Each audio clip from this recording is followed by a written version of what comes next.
Hello, everyone. The May 10th meeting of the Faculty Senate will come to order.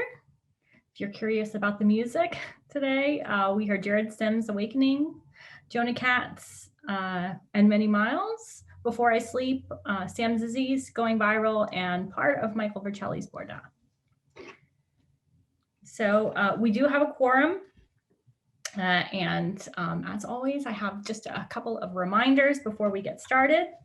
So after each presentation or report, senators will have the opportunity to ask questions or offer comments.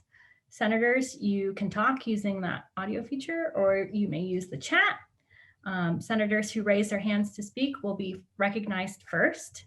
And to raise your hand, don't forget to click on the hand raise icon at the bottom of your screen. But if you don't see that, click on the participants icon and you should see the option to raise your hand from there. Be sure to wait to be recognized before you speak. And when you are recognized, please announce your first and last name and your college.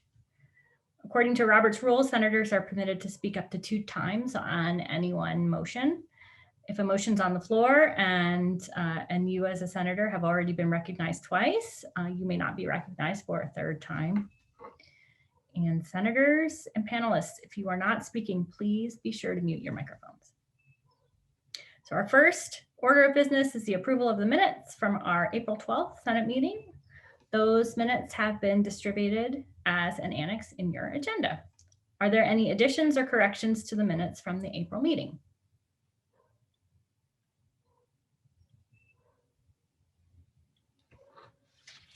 Okay, hearing no corrections, the minutes are approved as written. So next up is our report from President Key. Oh, we can't hear you. Got to turn on that microphone. Thank you very much, Natalie. I appreciate it and appreciate you. Natalie, when she was selected as our faculty chair, I had no idea that she was going to manage her life through a pandemic. And so Natalie and Ashley and certainly Emily and the team have done well. Scott Wayne, we welcome you. So I just want to be on the record and thanking you, Emily, for work well done and with deep appreciation. And then I want to thank everyone else. You know, as we begin this academic year, I think there was some real concerns as to whether or not we were going to see this day in which we have had in the world of a pandemic. We have had a very successful semester. I was just on with my Big 12 colleagues, and to hear some of their stories and some of the things that happened on their own campuses. I'm grateful that we all worked very diligently and had a good deal of success comparatively, but the pandemic will be felt for a much longer time than the virus itself. Obviously, we are still in the midst of confronting and dealing with social justice issues, appropriately so. The financial impact is still unknown, and it will be continuing, and it will be a serious challenge for us. I think the number one challenge that we all face is that of the mental health issues, whether it be among our faculty, which I think is, we don't talk a lot about the faculty challenges with mental health, but they're serious and concerning to me and concerning to a lot of you I know. Obviously, our staff have had very serious challenges also. Our students, needless to say, about 70% of our students now nationally, and I suspect it's the same on our own campus, report having significant mental health challenges. 10 years ago, it was about 5%.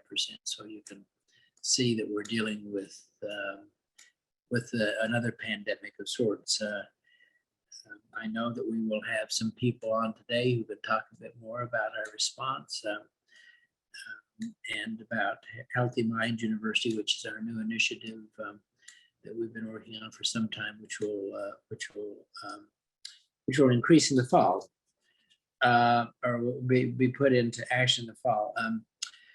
I'd also note that this weekend, we will celebrate our first in-person commencement ceremonies in nearly 18 months, a sign of progress in our state and the national response to the pandemic.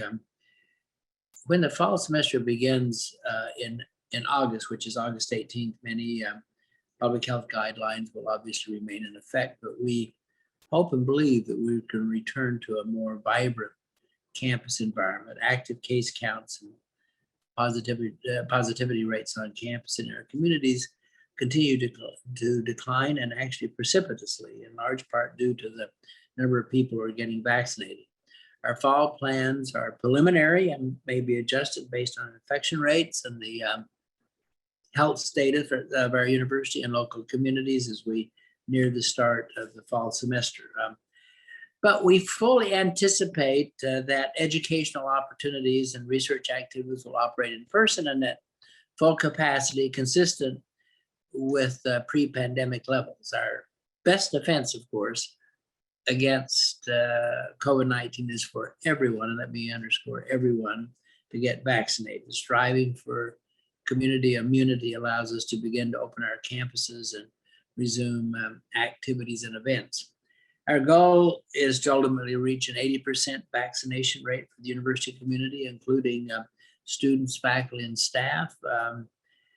As we reach, by the way, those targeted milestones, we are providing real incentives, and as you take a look at what is happening around the country, incentives have been the best way to assure that people get vaccinated rather than mandating those vaccines. As we reach these targeted milestones, we'll be able to relax restrictions and allow certain activities to resume, such as, for example, our rec center usage. So the provost will give you details about how our policies will affect faculty members. We'll also continue to send our update throughout the summer. But Madam Chair, that is my report. And if there are any questions, or maybe we might wait until after the provost conversation, then she and I can answer any questions, whatever you wish. Let's check to see if there are any questions, and then you can answer questions together. Okay. Are there any immediate questions?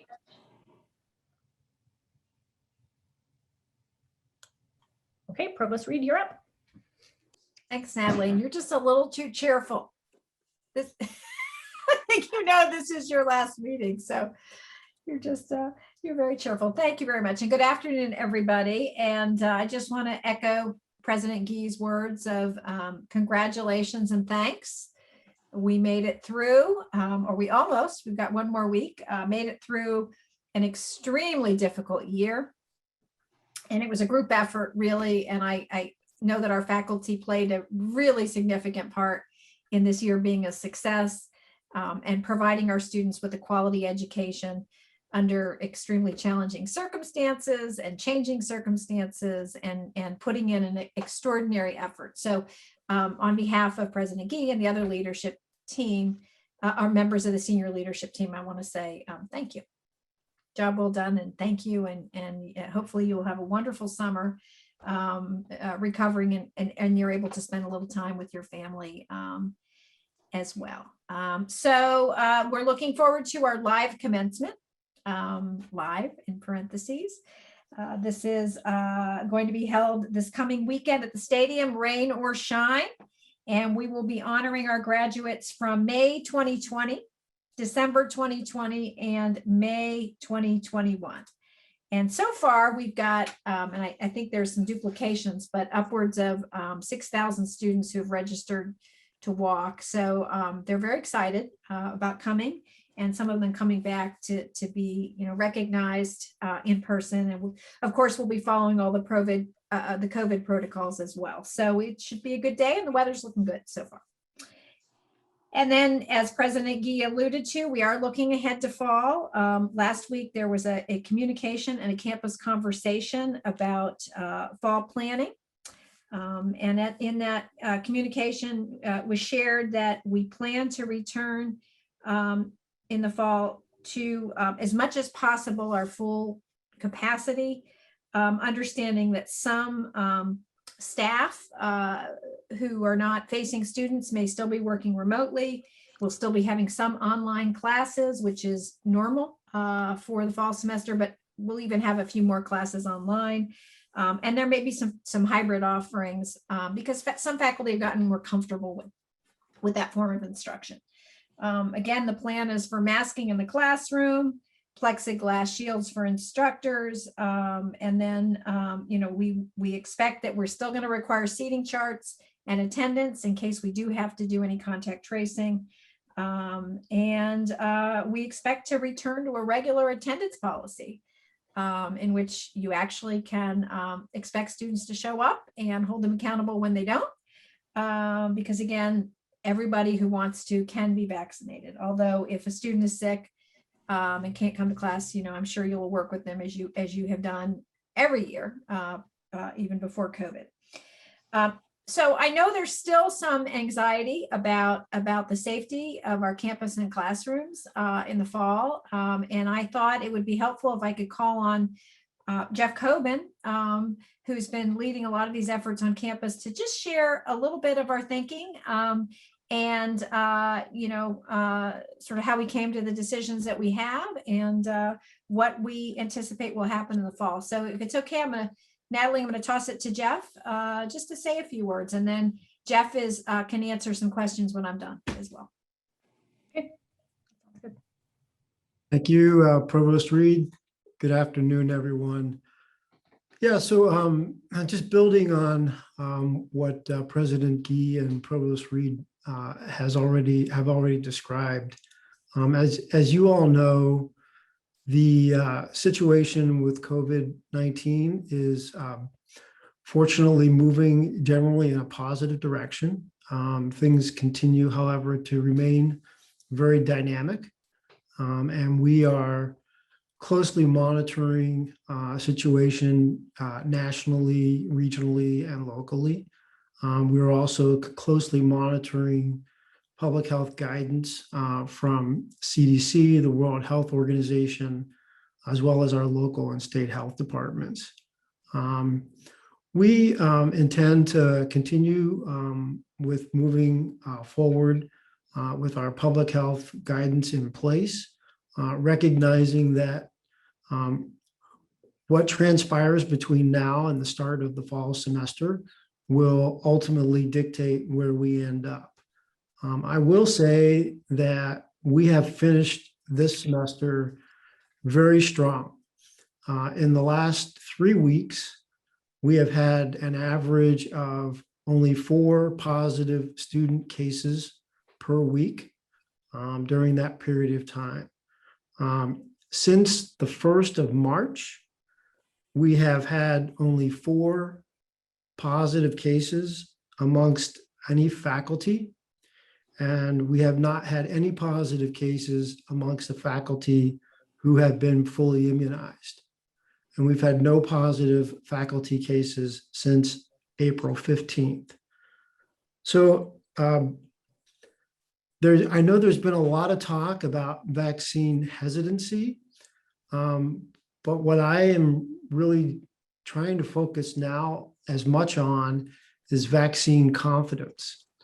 What we are finding is in real world settings, the vaccines that have been authorized for use by the FDA have been shown to be as effective, if not actually more effective, than was demonstrated in the clinical trials. So this is tremendously positive news. And what you're starting to see nationally and even in the state is a realization that we are really getting well protected through vaccination, and that the immunity provided through vaccination appears to remain protective for quite some time, and that we should all begin to feel confident. I know that's a challenge. That's a challenge for all of us who, for the last year, have been so concerned, rightfully so, about ourselves and our family members, and taking all the precautions that we could possibly take. But I think, it may be equally important and equally difficult over these next several months to regain the confidence that we perhaps should have now as we're seeing the real world effectiveness of the vaccines take hold across the country and across our region. So I don't want to say too much more. I know there may be questions, and I'm happy to address those questions. I would just say that I hope that each of you that has been vaccinated, you feel safe. You should feel safe. You should feel protected based on everything that we know. And that certainly, if you would like additional protection, continuing to wear a mask affords even greater protection to you. We know that of the over 12 million Americans that have received the COVID vaccine, that less than 0.01% have actually then gone on and gotten COVID. So a 99.9% effectiveness based on what we know. And nothing's 100%, but I think we're at a point now where we're beginning to feel and should feel increasingly confident on both the safety and effectiveness of what's available to us, as well as the other public health measures and health and safety measures that we've instituted and will continue to uphold as we move forward. So I'll stop at this point, and maybe it's a good opportunity for questions. Natalie, do you want to have the questions now or at the end of my report? I think that's up to you. Okay. Well, why don't I finish my report, and then Jeff will come back to any questions that folks have about the vaccine and our planning for fall. Okay, great. Thanks so much, Jeff. We'll come back to you. So just something else COVID related. Amber Brignoli could not be here today, but she wanted me to share some information about international travel. Basically, it's iffy. That's my headline. She said that 80% approximately of embassies and consulates remain closed, and they're only providing emergency services to U.S. citizens abroad, and even that is limited. As you probably know, the State Department has added 100 countries to its level 4 don't travel category because of COVID, and that's pretty much most of Europe and pretty much anywhere we would send our students, and we cannot send students to a country that has a do not travel level 4 advisory.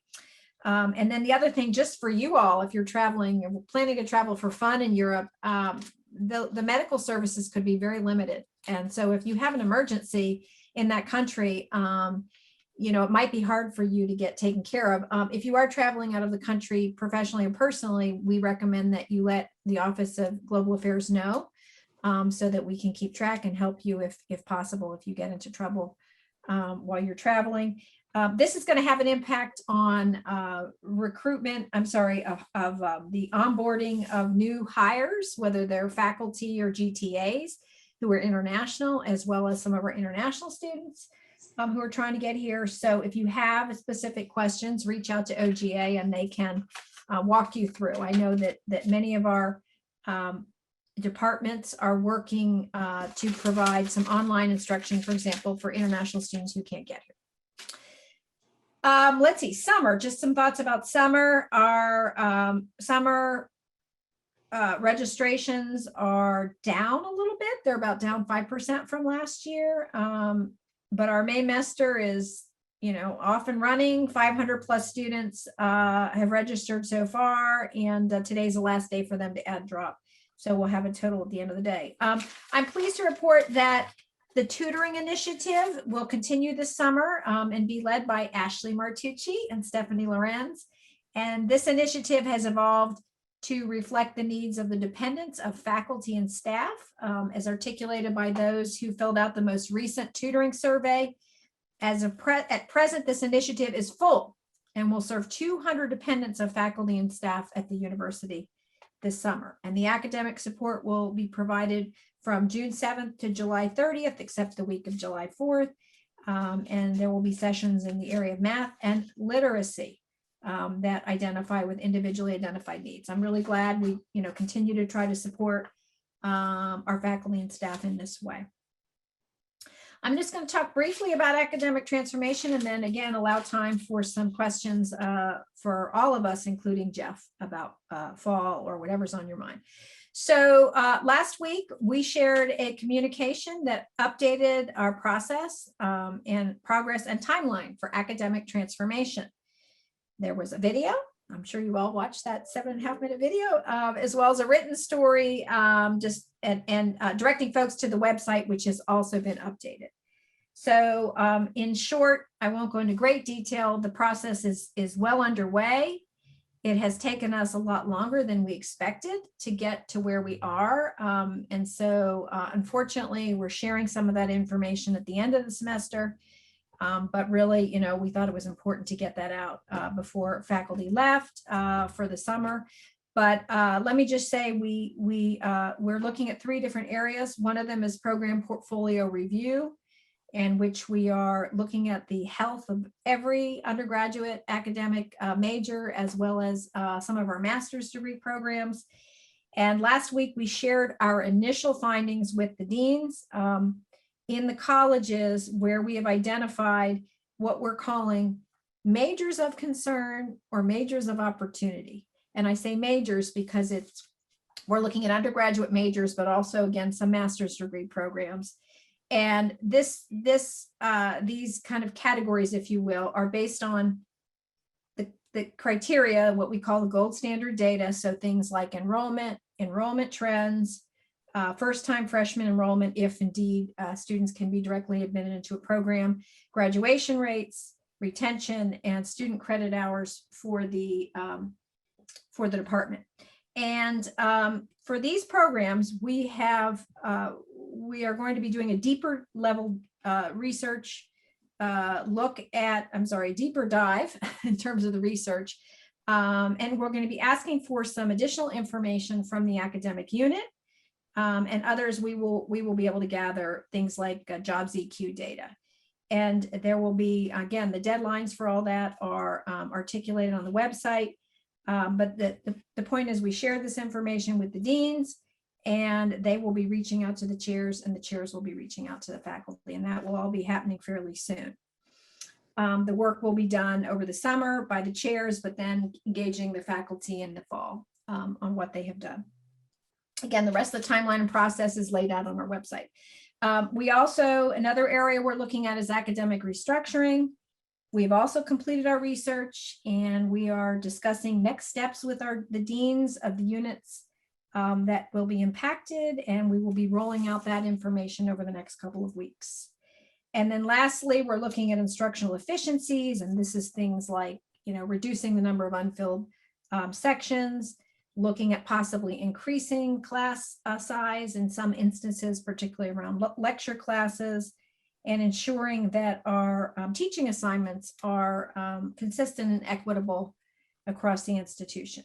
And that work is also underway. And currently we are working on some policies around max caps and fill rates, which I think you all, I hope, understand what that means.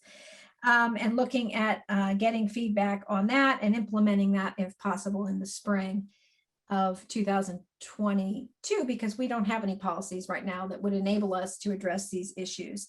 And these are big savings can come out of these small things. So we're really looking at that seriously. And, you know, again, a few general things. This is really a 2, maybe even a 3-year process. I want to assure faculty that we will be engaging them before final decisions are made and shared. And we want as much input as possible. The other thing is, if you are a faculty member in a program that has been identified as having a quote unquote major of concern, shouldn't be alarmed, because that doesn't mean that necessarily the program would be eliminated. It just means that there are some issues that need to be addressed. And if it's possible, it will be up to that unit to demonstrate how they want to reconfigure the program and make it more relevant to students who be interested in that area. So what I said in the video, and I believe this, and I know Gordon believes this, is that this is an opportunity for reinvention. I think everybody knows if their program is struggling. When we shared this information with the deans, none of them were particularly surprised, but it is a chance to course correct. And in gathering this information, that's part of the narrative that we hope that will be shared with us, so we understand if there are plans already in place to evolve this program. So that's where we are with academic transformation. Again, we have more information on the website, and we will be continuing to communicate with all of you and with the academic units that are impacted directly. And that is my report. Thank you, Provost Reed. Other questions for the Provost? I see a couple of questions. Okay, Parviz Omari, go ahead, please. Thank you. As the individual faculty, I just want to thank the administration also for navigating us through this, difficult times, because I talked to other people in other institutions and looks like we had our act together, and thank you. I have two questions and I'm gonna get off. One is, so how is our freshman enrollment for fall is looking like? That's one question. And the other question is, those of us who teach large classes will be able to know what percentage of our students in the class in fall have been or has been vaccinated. And thank you. I'm just going to say that our enrollment is looking good for fall. And I don't have all the details, but I will say that the numbers are looking good. We were lagging behind, but we're catching up to where we were last year. We know part of that is our in-state students have not been able to take the ACT, which is the requirement for the Promise scholarship, but now those testing is opening up, including at WVU. In terms of vaccinations and our students, I'm going to turn that over to Jeff. So at the current time, the information regarding vaccination will be available at the aggregate level for students as well as for employees of the university. At the individual level, those who need to know will include, for example, people who are involved with our contact tracing to determine whether or not someone may or may not require quarantine if they've been vaccinated. At the individual classroom level, I do not believe that we will be able to provide that information, but I'm certainly happy to go back and take a look at that. Some of this is related to the HIPAA nature of the data that we're collecting.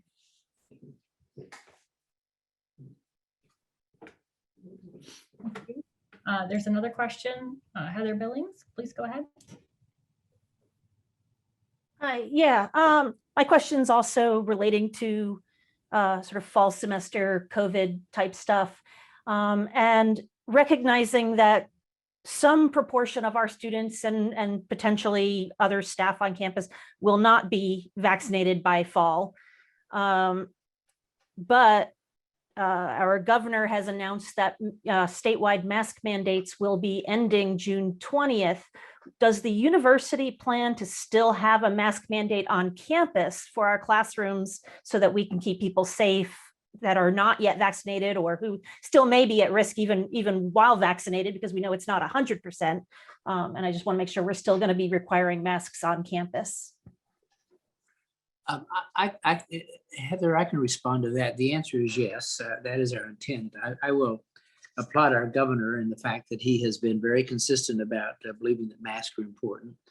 I think that we're a very red state, and that's one of the reasons that I have been very diligent about pursuing all of these issues, because we want to make certain we are giving people reassurances without poking the bear.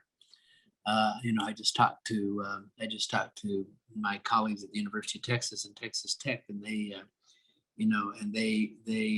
poked their bear, and now they have mandates about the fact that they cannot require them to wear a mask, a variety of other things.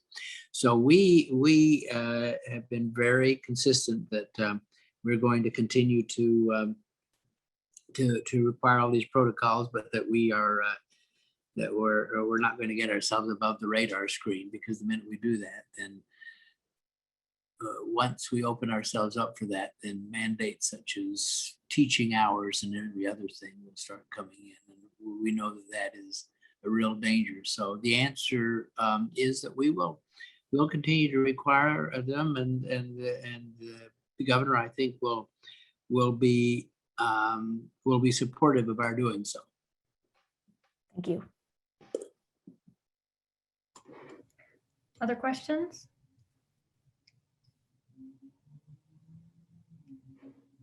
There is a question from an attendee. And I don't have a question, but you mentioned, a comment rather, but you mentioned that some teachers have become accustomed to teaching online. The only thing I ask, as I have written to you for, probably to the provost, that if professors choose to teach in this manner, that they offer some personal connection to the students. It's very difficult for some students to learn when there's not a personal component in addition to an asynchronous environment. That's from Professor Hambrick, right?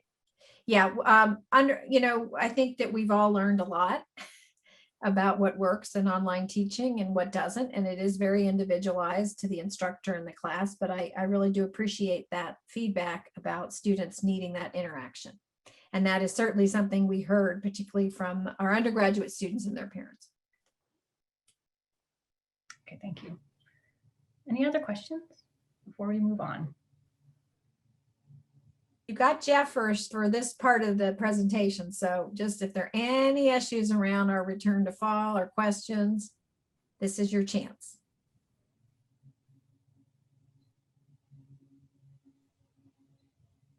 Okay, we're going to move on. So next is a presentation about our student success initiatives, which is kind of one arm of our academic transformation. And here to provide an overview of those initiatives is Associate Provost for Undergraduate Education, Evan Witters. And I believe we were supposed to have two additional presenters, but they are not joining us. Is that correct, Evan? Nope, just me this time, Natalie. There's a question in the chat that just came up. Have mandatory vaccinations been considered? I am not the right person for that question. So if Marianne or Jeff is still around, maybe they want to take a stab at that one. Jeff is off. That was your moment with Jeff. Oh, there he is. He didn't leave. He didn't leave. Hey, Jeff, you're still around. Do you want to answer that? So I think what I heard Evan say was the question about whether or not we've considered mandatory vaccinations. And the answer is yes, and that we continue to consider all possibilities. As we've announced earlier this week, our plan for the fall is our plan for the fall as it stands right now. We know that many things may change between now and the fall, including the status of the vaccines that are currently under emergency use authorization, but may be moving towards full approval status. So it continues to be dynamic, and we continue to discuss, and we also continue to gain input from many stakeholders, some that President Gee alluded to, but also from our own faculty, staff, and students who have responded to surveys that we've put out on their own opinions. So we continue to consider the issue. Okay. All right, I'm going to now move. Thank you, Jeff, very much. I'm going to now move on to Evan. Okay. Yeah, thank you, Jeff. I appreciate it. And Natalie, thank you for asking me or letting me come and speak to the Faculty Senate. I appreciate it. Student success really, it only works if the faculty are participating. And what we learned over COVID is our faculty really cares a lot about student success. Not that we didn't think they did before, but I think it was proven is our students, as you'll see, did very well under extremely trying circumstances. It was a semester that was uniquely challenging, I think, for both the students and the faculty. And I just really appreciate all the work that everyone put into making it a success. I think there were several points in the semester, or maybe last semester, where I thought things could be going sideways, and they didn't. It worked out, and as you'll see from our numbers, our students did well. We're waiting to see how our students did in spring semester. There's been some concern that people were exhausted, and mental health was obviously a real challenge by the end without spring break and then the tragedy on campus. So, the hope is that as we saw in fall, that our grades are still pretty consistent, the grades students earned over the course of spring semester. But we'll be pulling that and taking a look. And if they're not, if we see a trend that grades were down or credits passed were down, withdrawals way up maybe, we'll take a look at policies that we can find to hopefully give students a little bit of relief on that. There's things you can tweak with our regular policies that might allow students a little more leeway this summer and for fall, if it ends up being the case that things were a little more difficult for them. When I came here last to talk, it was December, and I think I was talking about enrollment for spring, if I remember right, and challenges for spring. Seems like a long time ago at this point. But one of the things I mentioned in spring is that enrollment, new freshman enrollment is going to be a challenge for the institution. Our enrollment now is steady, it looks like, for freshmen for next year. And certainly a lot of people have worked very hard on that, but particularly in-state, there's a lot of challenges. When we had EAB here last year, they talked about demographic challenges. COVID has brought public health and economic challenges. So recruiting new students. That student, I think I read it out loud to you. One, so recruiting new students is, it's something that we'll continue to do effectively, but it's difficult to get large classes, certainly as large as we'd like. But luckily, in addition to recruiting, our other tool to sort of keep the university running in an economically strong fashion is retention. If we can keep more students, if we can graduate more of our students, then it will help us economically. I mean, of course, it's the right thing to do. And I know you all realize that, but it also makes a lot of economic sense, which is why we've been working on our student success efforts so hard for the last couple of years. And as I'll lay out here, sort of what our plans are in the future to continue to graduate more students, to keep students here, allow them to get degrees, allow them to be successful, but at the same time, sort of increase the margins for success at the university. So just 4 points today I want to talk about. I'll give you a quick overview of our student success roadmap that we created about, I guess it was about a year ago now, a little more maybe. And that was a 3-year plan to raise our retention and graduation rates. I'll give you an update on progress, of which there has been a lot, what we're implementing now, and then what our next steps are going to be. So the student success roadmap is a 3-year action plan, as I said, to increase our retention rates, graduation rates as well, retention rates, which is really just how well freshmen stay between their freshman year and their sophomore year, are important, and they're very useful as a metric because they change every year. So you can really get a sense of what you're doing that's working and what you're doing that may not be working as well, although there are all kinds of other factors that impact on retention. But graduation rates, you measure it in 4-year or 6-year spans. It takes a little bit longer to measure whether what you've been doing has been successful. But we're building on a lot of progress and positive momentum that has come out of sort of faculty and advisor participation in our student success efforts. And as you'll see, really our students have begun to show the efficacy of the things we're doing. They're sticking around more than maybe they were at some previous points in the past. To sort of look at policies and try to determine, what worked and what didn't work. Yes, we tried, new policies in our own local context, looking at what we thought were inefficiencies in the way that students moved through the university.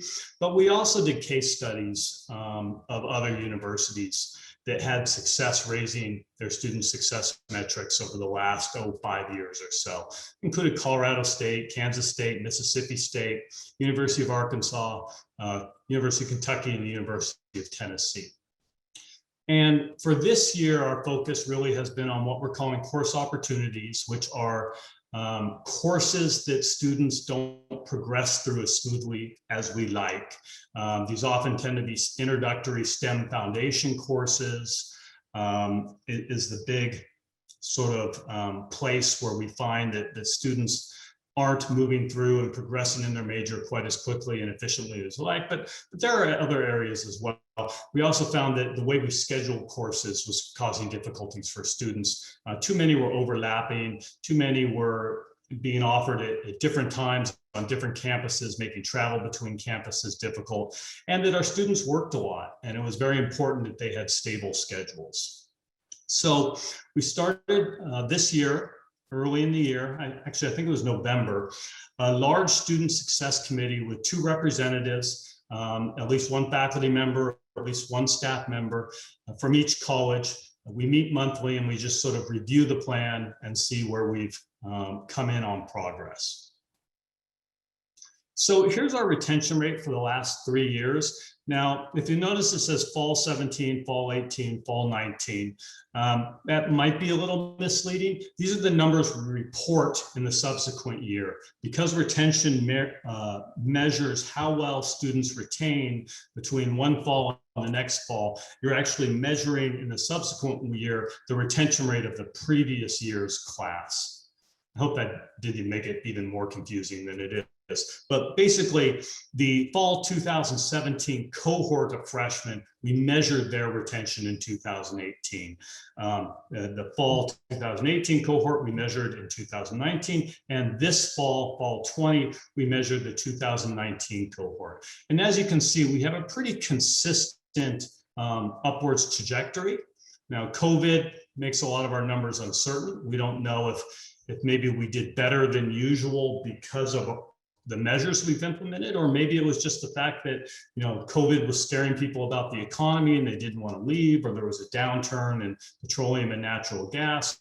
It's hard to know exactly what factors convince students to stay, but I'll take it. 82% is the best we've had in the last 20 years. So I think, whether COVID or not, we're still making progress.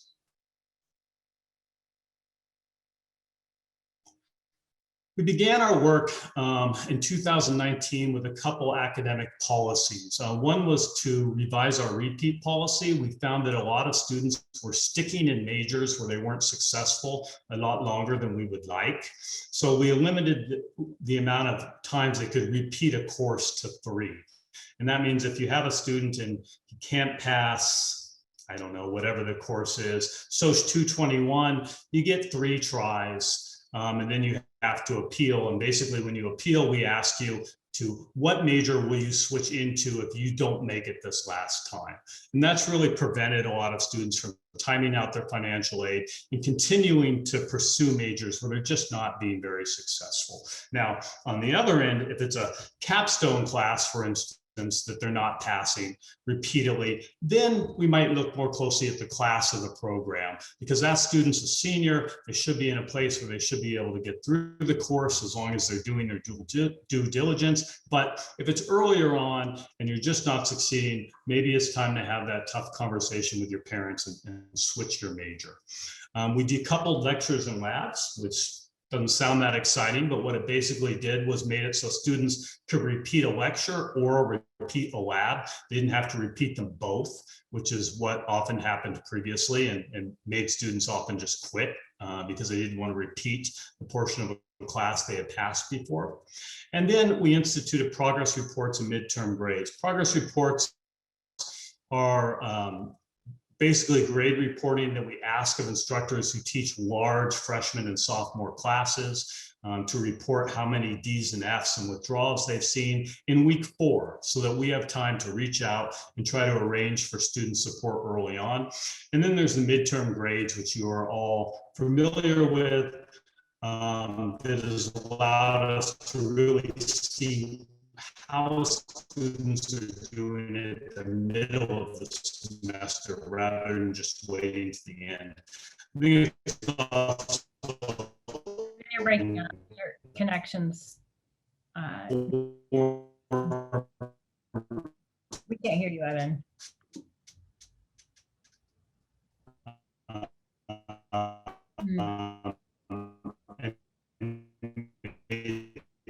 Evan, I don't know that he knows that we can hear him. Hold on a second. Yes, am I still gone? I can hear you, so it just must be on my end. Yeah, okay. Okay, I'm stopping my video. I don't know. Hopefully that'll help. I apologize. That tends to happen. Basically, can you hear me now? Yeah, sorry. Okay, so the state study basically told us that our seniors and juniors work a lot, and our Pell recipient students work even more than usual. Students often are working as much as, I believe, 30 hours a week was the average for our Pell recipients. And that gave us some insight into where they were having challenges with their academic schedule. Okay, and we started another committee just to look at a roadmap and try to put together a data analysis of what was working, where we were retaining students, where we were losing students, benchmark us against our peers, and look at basically student performance across their majors. So pulling a lot of data.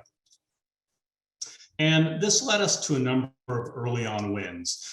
We increased course availability, mostly by sticking courses to the grid.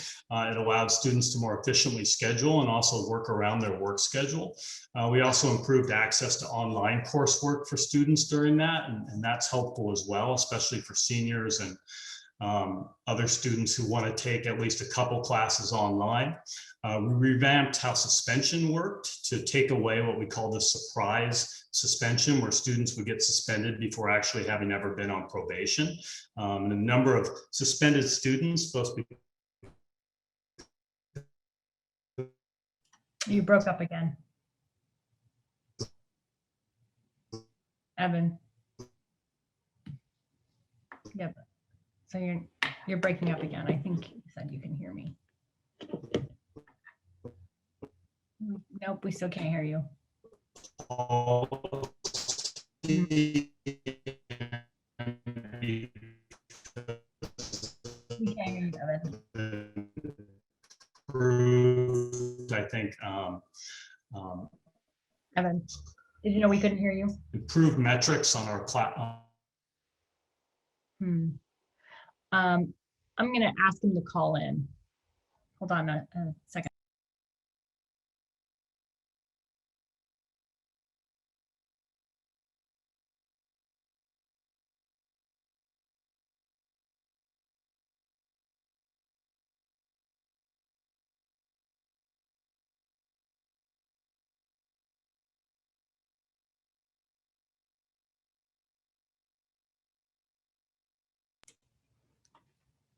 Okay, Evan's going to call in so that we don't lose him. So we'll wait. And if there's too much of a delay, then what we can do is I can start my report. And then we can go back to Evan. But maybe one thing that we can do while we're waiting is, so Provost Reed, there is a question in the chat about academic transformation.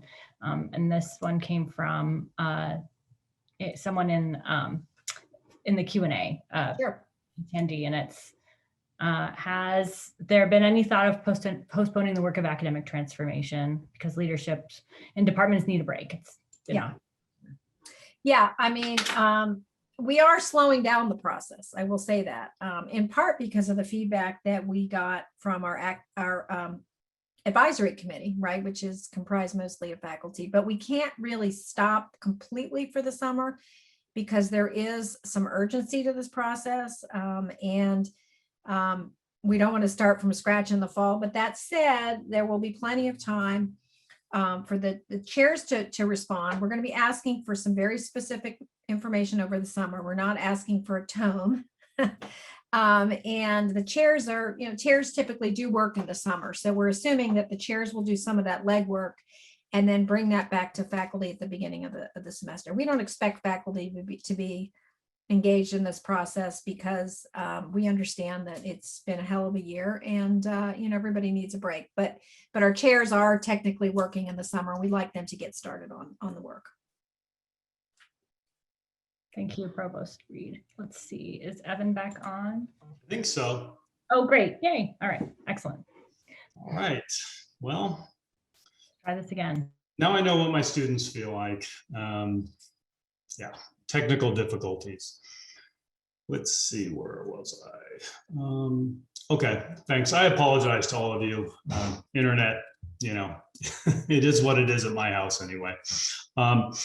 Just to continue on, wait lists is something that we added to high demand classes. We're piloting this semester, but students now have a wait list. So if you're lucky enough to have one of your classes in the pilot, you may notice that you'll have fewer students emailing you desperately asking for an extra seat in the class. So that process is mostly automated now. As I said, we've done a great job from faculty with midterm grades. 94% of all courses had their midterm grades submitted, which is pretty amazing actually, because a lot of the courses that didn't were actually ones that were like internships or volunteer work or other things that you wouldn't normally expect a grade to be submitted for. The early semester teaching assessment that Taco worked on so hard went very well, the pilot for that. So I'm looking forward to seeing more instructors get feedback from their students early. And then also early alert student outreach, where we go out to those 4-week students and ask them if we can offer them any resources if they're struggling. We had a lot of teaching and learning workshops that the TLC was really excellent at spearheading, and that allowed, I think, a lot of our instructors to do as well, teaching online as well as their hard work, as we did during COVID. And we made improvements to our technology infrastructure, eCampus, and also the classrooms, adding bandwidth and other things. And just so you know, these are just a couple testimonials that I won't read, but we do get feedback from students in the provost's office. And these policies may be dry and academic, but they do have real impact on students. The goal is just to make it a smoother ride through WVU so they can worry about academics and not have to worry about other things as much as possible. So what's left? These are the sort of 4 things we're working on for the next 2 years. One is to continue to improve course scheduling, making it easier for upperclassmen to get the classes they need to graduate. That's pretty hands-off from a faculty perspective, mostly done on the computer side of things and coordination on when courses are offered. Course opportunities, looking at courses that students have traditionally had difficulties in and seeing what we can do to provide additional resources to the instructors so they're better equipped to deal with struggling students in those classes. Another thing I'm excited to look at is whether the course fits the major. So, does your major require the right balance of chemistry and math and STEM foundation courses, or are there ways that we can shift those around a little bit and try to get students into a class that better fits the content of the major? In many cases, that's already been aligned, but we do have cases where probably there are single courses that really prevent people from succeeding as well as we'd like. Let's see, we're establishing pathways. These are basically meta majors or large grouping of majors, things like business and communication or social sciences. And for students who will not be directly admitted into a major, either because of their grades, their standardized test score, or simply because they're undeclared and don't know what they want to study, we'll try to admit them to a pathway, a grouping of majors, giving them more options of things to pursue depending on what sort of fits their talents, and allowing the majors to really let students know that they're around and that they're available. Students often, they want to be the same type of person as they see at home. They want to be nurses and doctors and teachers because that's what they see. But we have a lot of programs, several hundred programs. And so there can be the right fit for everyone. It's just finding a way to match that student with the program. We'd like to implement recovery options. These would basically be 8-week courses. So if a student was failing, say, I don't know, chemistry 115, at week 8, they could withdraw from chemistry 115 and go into a remedial section without having an F on their record. And that would coach them up for the next semester so that they'd be better prepared to succeed the next term. We're trying to look at academic advising. We just finished an advising audit that our consultancy AB did to look at how we advise students, how faculty advisors work, how our professional advisors work, and what the major complaints are from our advisors, what they'd like to see changed, how we can better support them. We know from surveys that our students really like their advisors and they really appreciate their advising. So what we're interested now is seeing, how we can better support advising on campus and our advisors. Instructional support, we're looking mostly at tutoring for that. How could we make tutoring sort of more holistic so that, for one thing, tutors are reaching out to students who need help rather than just waiting to be contacted, and also so that students can more easily schedule tutoring. And then finally, eventually, we want to get to the point where we incentivize colleges for retaining students. We'd like to see some sort of,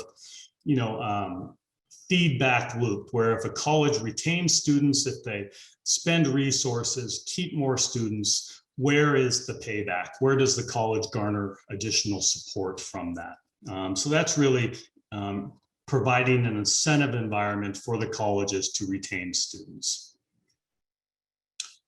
We also looked at our diversity and inclusion student success programs. And we wanted to look at some of the top challenges that our Pell eligible students and URM, or underrepresented minority students, when we surveyed them, that they said they had. The fortunate thing was many of those struggles, not all, but many of the struggles aligned pretty well with what other students were concerned with. So they had problems with, for instance, a top sort of category for issues for URM students was the academic probation process, and we worked to streamline that. For Pell students who tend to work a lot, we know that from surveys, they really wanted more course scheduling and more online class availability. So we're listening to these students and trying to figure out what's the best way to serve their interests. Here's the 3-year plan. We're basically, midway in the year 1. And I've talked about what we're looking at there. Next year, we'll be looking at the recovery options, more instructional support in classes that students are having difficulties in, and looking at our advising model and seeing if there's ways we can make it more efficient, but also still encourage our advisors to really engage with students in the way that they like to do. And then year 3, really looking at what we need to implement on the advising side and looking at incentives for programs that are improving their retention rates. Okay, here's an overview of these things.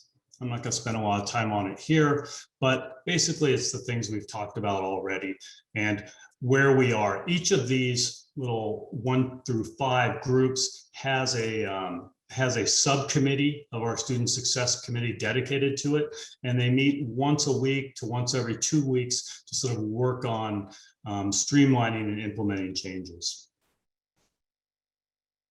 And the overall committee structure is we have an executive committee with about 8 members. Natalie is one of them, I think.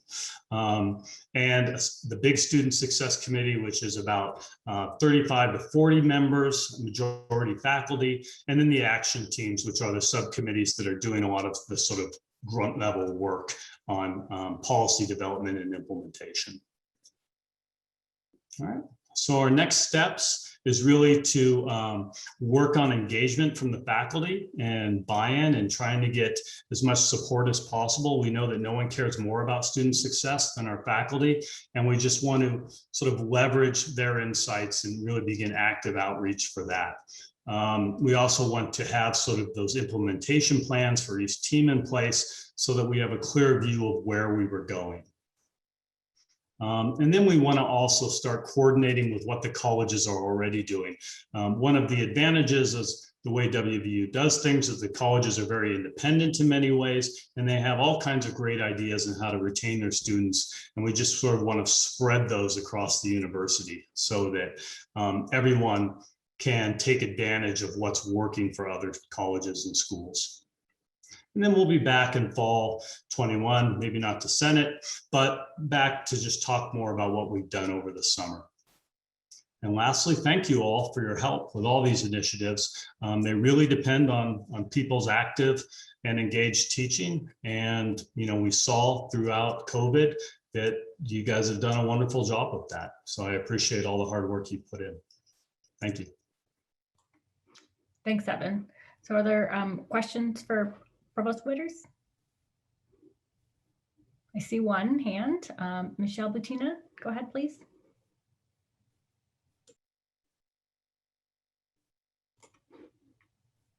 Is that an intentional hand? Unintentional hand. Ah, got it. Okay. So, Julie, can you lower? Thank you. I do see questions in the chat, but is there anybody who would like to voice their question or comment?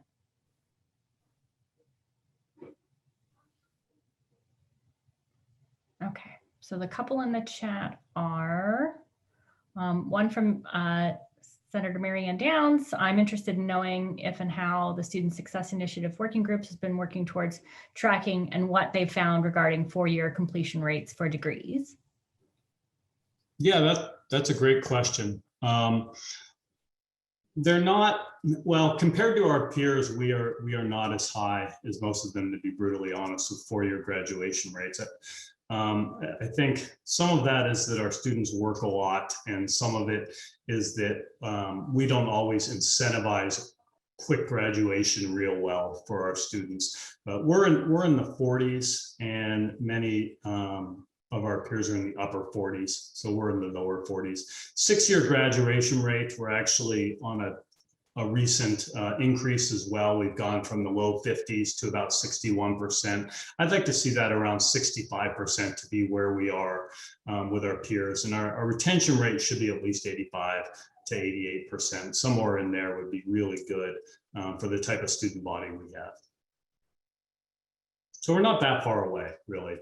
Things are definitely trending in that direction. Thank you.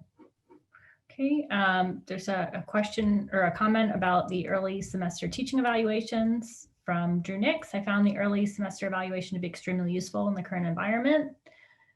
And then there is a comment from Suzanne Kitchen about academic transformation more broadly, and this one sounds like it's for Provost Reed. So regarding previous content discussed by Provost Reed, how can senators learn more about the list of programs, undergraduate and graduate, that have opportunities or concerns? It was shared with the deans in respective colleges, but when will it be shared with us? Very good question. We are not sharing the names of those programs now because we consider that to be a preliminary recommendation, and that it has a very formal process according to Board of Governors rules. And so we actually are working with the units that are directly involved, and we will be sharing the information more widely when we share it with the board in the fall.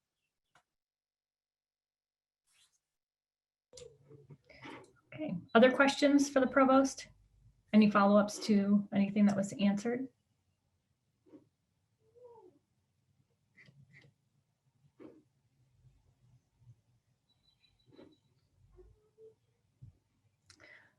Okay, Scott Critchell, I see your hand. Please go ahead. Yes, so the Senate's not going to know anything until it's presented to the board, but that's a long time from now. So I just want to make sure that I heard that correctly. Yeah, Scott, actually, the units that are potentially impacted will be informed, and they will be working on this. And the programs, a list of whatever potential programs may be where we may be taking some kind of action. It may not necessarily be to eliminate, and maybe to reduce or to invest in. Yeah, we're not going to release those until the fall. We feel that it is would be making a preliminary recommendation. And we don't want to do that because we are held to certain activities and actions according to board policy. And so we want to do the right thing by those units. We don't want to create unnecessary alarm. This summer, we're going to be asking for some additional information. It could be that after that second level review that there'll be a much smaller list of programs that we're going to be looking at. And at this point, it's not worth sharing that because again, it would be considered a preliminary recommendation and we're not going to do that. I just find that honestly startling. I'm very surprised that that's your answer because if the Senate's going to have any role in this, that's 5 months away. And we don't know much of anything concrete about the specific markers that the administration is using to evaluate these programs. And so not to get sort of concrete examples for 5 months, I'm just surprised that's the answer, that's all. Yeah, let me just say we've been working with the advisory committee that's comprised primarily of faculty. It's not just faculty senators, but there is faculty senate representation. We've been working with our deans to identify the process and the timeline, and as well as the variables. We've gotten feedback on those variables that we need to consider in evaluating our programs. And so we've taken that into advisement. So I don't know beyond that what the official role would be of faculty senate, but we will certainly, we've shared what we're doing. We're very transparent. It's on our website. We're just not sharing the names of the programs that we're looking at right now, because again, we are going to be asking for some additional information, and we don't want to present these as preliminary recommendations because we don't know yet. Okay, well, the last thing I'll mention is like the 5 committees on the website, only one of them posts minutes. And that committee, which actually just put the link to it in the chat, hasn't yet posted the minutes from the last meeting, which is April 28th. So I would just hope that sort of I'm taking notes. Yeah, I have to do that. I haven't seen my notes up yet. I haven't had, okay. Sorry. All right, I will look forward to seeing those. Thank you, Natalie. That's all, thank you. Okay, thanks, Scott. Ashley, do you want to say a little bit about the advisory committee and some of the things that we've talked about, maybe specific to metrics, since that seems to be part of Scott's question? Sorry, if you give me just a second, I was trying to pull the exact metrics that we've talked about. Scott, so in Faculty Senate in general, the committee was comprised of mainly faculty members. We do have a few administrators. For that perspective, WVU Online has someone. We have someone from Student Success. So we wanted to ensure that we had representation from all of the units. Part of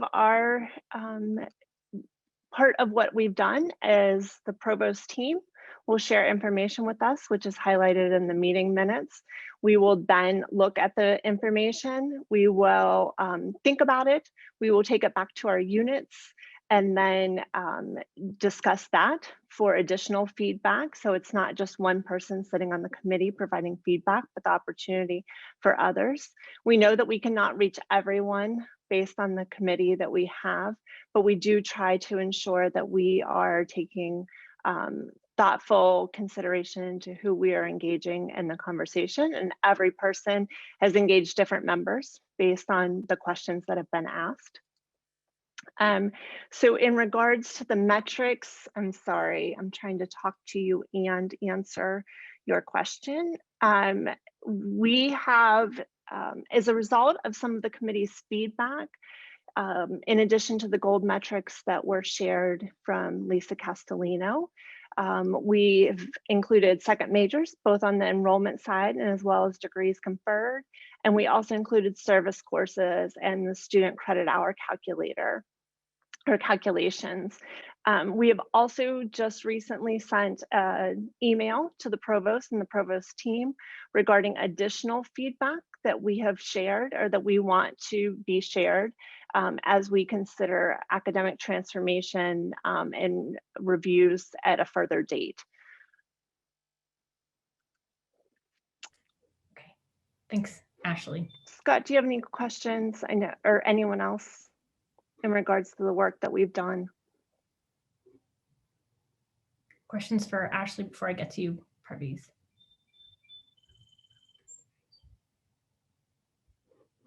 Okay. If anybody does have any questions, you know, you're free to email. Can I say that? Free to email Ashley, or you can email, and I'll probably forward it to her because she's a chair, and or if I answer, I'll certainly answer it in collaboration with her.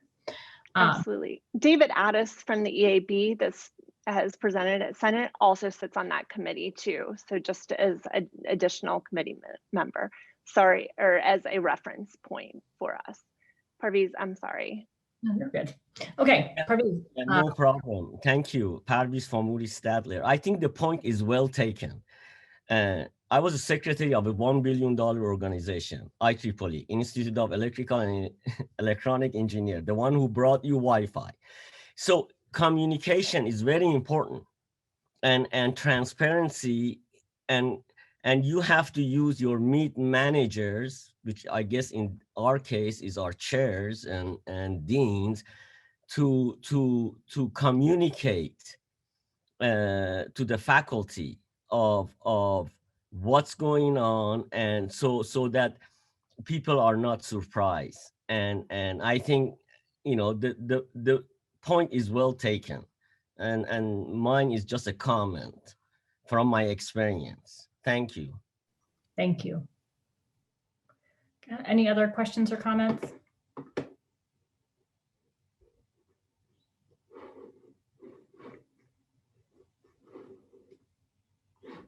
Okay, well, thank you, Evan. Appreciate the information. Okay, so next is my report. First, it's my pleasure to announce the winner of our recent Senate elections for chair-elect. And that winner is Scott Wayne. Scott brings years of Senate experience to his new role, and I know he'll be excellent in his new role as chair-elect and eventual chair. And so please join me in congratulating Scott. Congratulations. Thank you. Moving on, committee chairs have been asked to submit their annual reports and present them at the Senate Executive Committee meeting on May 24th. The reports will then be presented to full Senate at the September 13th meeting. I've also asked Senate chairs to include a brief summary or a brief overview of their duties and responsibilities so that there's a record and a history for future chairs. Senate Executive Committee ballots, election ballots will be distributed on May 11th, so be watching your inbox for those ballots. Since our last meeting, I've had the opportunity to speak with the director of the Caruth Center, Tian Hawkins, about how Caruth has been responding to the many mental health needs of our students and how they will approach the coming academic year. She informed me that she and the Caruth team are working with University Relations on a communications plan so that students are clear on what services Caruth provides, but also sort of what they can do and what they can't do. She hopes to have pieces of that communication plan ready for June new student orientation and a full plan ready to be implemented in the fall. She also said that she's working with Amy Sidwell in the Office of Health Promotion and Wellness on providing faculty with mental health first aid instructor training. The Mental Health First Aid Program is a Train the Trainer initiative meant to assist faculty and staff in responding to students in distress. The first cohort, and I believe there were 15 people in the cohort, was trained last week. That group includes faculty and staff representatives from across the university system and one community representative. WVU's certified instructors will provide sessions to an array of faculty, staff, and student groups. And implementation is expected this summer. Amy Sidwell can be contacted for more information, or you can contact her to schedule a session. And after I'm done with my report, I can post her email in the chat. For the past couple of months, I've been working with Emily Murphy and Ann Berry, who is the Assistant Vice President for Outreach and University Relations. And I've also been working with members of the Provost's office, including Associate Provost for Faculty Development and Culture, Melissa Latimer, on reviving the Country Roads Scholars Tour. So if you've been around for a little while, you know that the old Country Roads Tour took place for several years. And during that event, new faculty were invited to travel to a few locations around the state in order to gain insight into West Virginia industry, culture, and communities. The new and revived tour will have a number of the same elements, but it will be for any faculty. So you can be new or you can be seasoned. These folks, the criteria will be that they have research, teaching, and service interests in Appalachia, West Virginia, the region, or rural studies more broadly. The tour will, in addition to visiting various counties, locations, will also include a service component. So we're hoping to pilot our first tour this summer. It's looking pretty good. Our plans are pretty well underway. But if you would like more information, or if you have any interest in participating either this year or in future years, please shoot me an email and just include a one-sentence description of your research, teaching, and/or service interests. We have one full Senate meeting left on our calendar this academic year, and not scheduled for June 7th. But the decision to hold a June meeting is at the chair's discretion.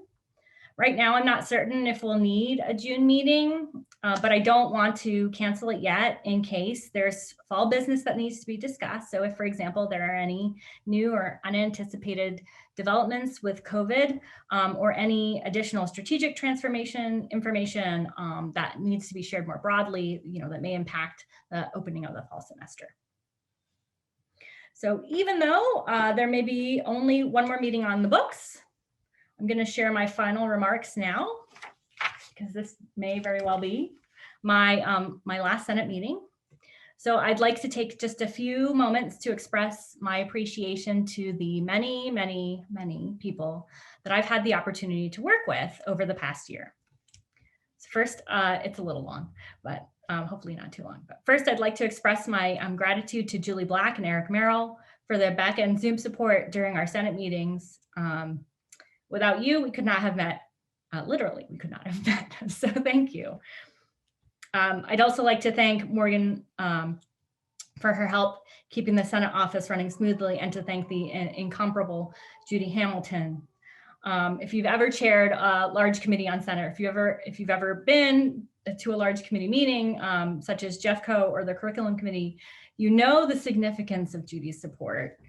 As Senate Chair, I've relied on her for her deep knowledge of Senate history and her expertise on Robert's Rules, which I inevitably screw up every time at every meeting, and I apologize for that. Hopefully not today, but it's possible. She's got my back. So I'd also like to thank President Gee and each member of the Provost's office, including the Provost herself, for keeping the lines of communication between the Senate and the administration open, and for always taking my calls and answering my texts, especially during those tense moments when we have disagreed. And there have been several of those, but I do appreciate you, for always picking up the phone. I'd like to express my, my deep appreciation for Emily Murphy, Ashley Martucci, and Dave Hauser, who I've spoken to at least once per day, usually more than once. Sorry, I'm sorry. I will, excuse me. Usually more than once since March 2020. Dave, thank you for your sound and reasoned perspectives. Emily, thank you for modeling good leadership when you yourself were chair. And Ashley, I've been so impressed by your attention to detail, your ability to Google search like a boss. And I am moved by your compassion for others. I know you'll make an excellent chair next year. Dave, Emily, and Ashley, I'm so thankful for your support, your good counsel, your words of encouragement, your surprise care packages that arrived when I needed them. That included many, many bottles of wine, often, not all the time, but sometimes lots of bottles of wine. And most importantly, your friendship. And finally, I'd like to thank the senators and the faculty at large. Thank you for your engagement this year, for sending me hard questions, for challenging me to do better, for advocating for your students and for advocating for one another. It's been an honor to serve you this year. So that concludes my report. I don't have any Kleenex, but anyway, are there any questions for me? Excuse me.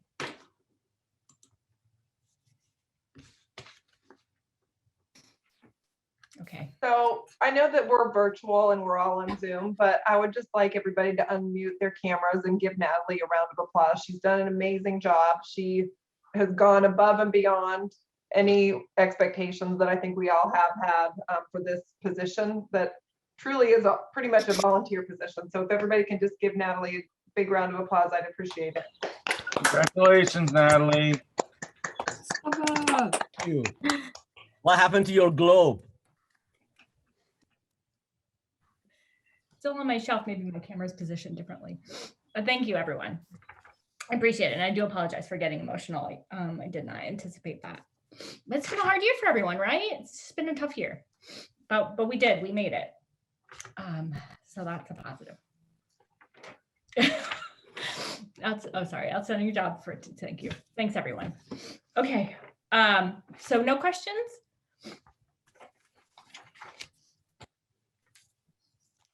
Okay. So then we'll move on to our next agenda item, which is a report from our curriculum committee chair, Jennifer Steele. Tough act to follow, Natalie. Can you hear me okay? Okay. All right. So first, we'll take the approval items first. I would like to present 4 items for approval, and then I would like to offer 1 amendment. Okay. So this is the boring stuff. This it's a tough act to follow. Okay. So first I have Annex 1, which is new courses. Annex 2 is course changes. Annex 3 is capstone courses, and then a new program in surgical technology at Potomac State. The amendment that I'd like to offer is to Annex 1.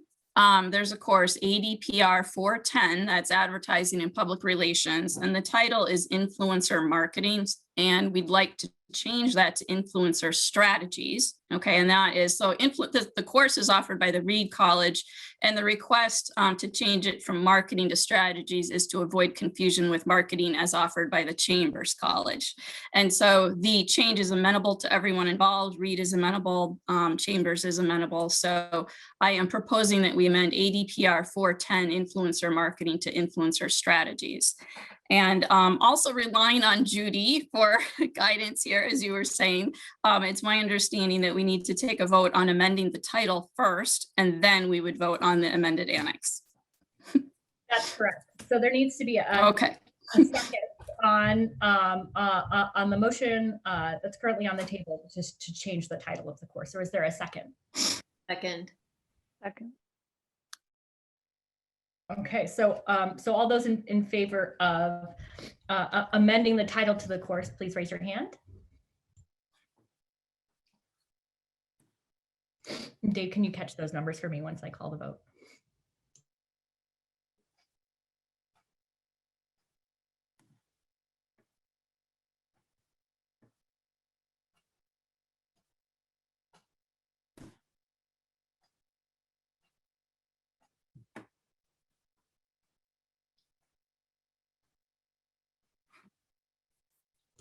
Taking the vote, Dave?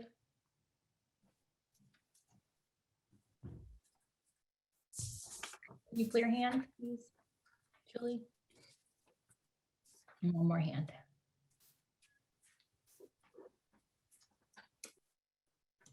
Okay, any opposed? Please raise your hand.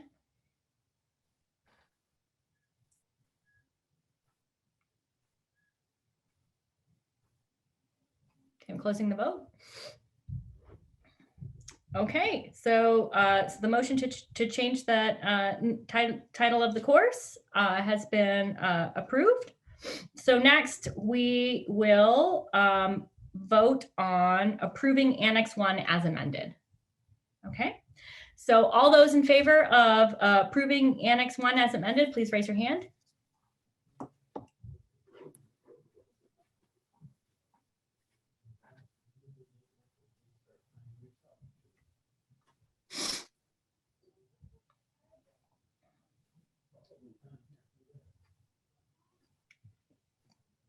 Okay, I'm closing the vote.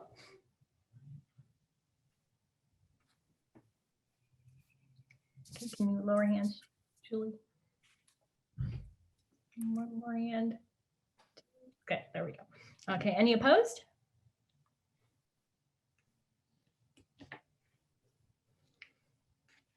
Okay, Annex 1 with the amendment is approved. Thank you very much. And so next, Jennifer? Well, I think we have to vote on Annex 2, 3, and the new program proposal, and then I'll go to the information items, right? Yes, Okay. yes. So you mentioned 2 and 3. Okay. So I'm going to bundle or combine Annexes 2 and 3. So we'll now vote on Annexes 2 and 3, the new program and the new program in surgical technology. Actually, yeah. Correct. So bundling those 3. Annex 2, Annex 3, and the new program in surgical technology. So all those in favor of approving Annexes 2 and 3 and the new program, please raise your hands.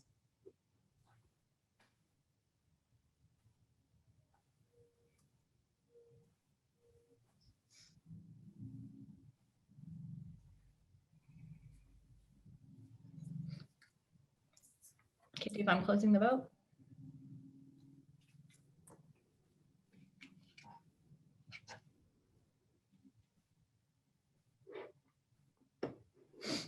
Okay, yes votes are 85. Julie, can you lower hands?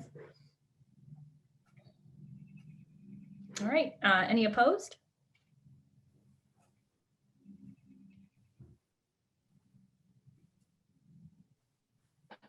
Dave, I'm closing the vote. Okay, Annexes 2 and 3 and the new program in surgical technology are approved.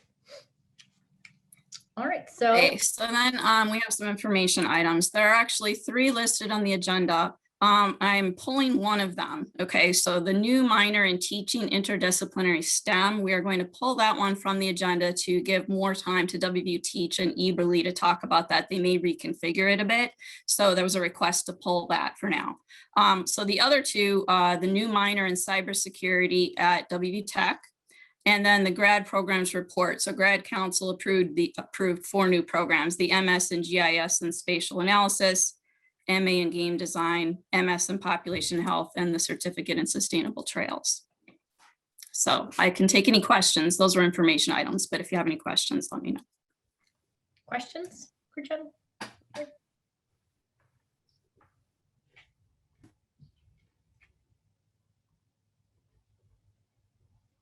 Okay, we will move on to item 7, which is General Education Foundations Committee report from our chair, Lisa DiBartolomeo. Lisa, are you ready? Yes, I am, Madam Chair.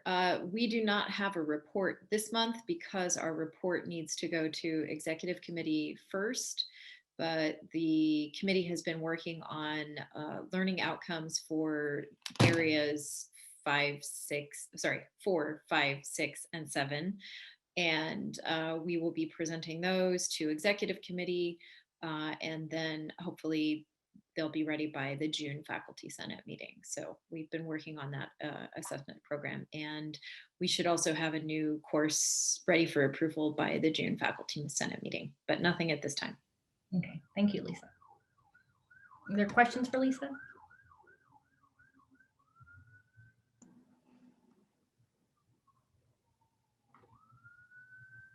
Okay, so next we will move on to our Teaching and Assessment Committee report from our chair, Jessica Vanderhoff. Jessica, are you ready? Yes, thank you, Natalie. So there are 3 items for approval that all pertain to the current ESCI. The first is an updated workflow for offensive student comments. That includes both interventions for the student as well as a redaction process for the open-ended qualitative comments. The second is a recommendation to establish a panel to review said complaints. And then the last is the complaint form for faculty who are unaware. Currently, we're using the generic form that lives with the Office of Student Conduct. And so we created our own form to keep it all streamlined. So I'm happy to take any questions regarding any of those annexes. Okay, it looks like there are a couple of hands up. So Sarah Dotson, you were first.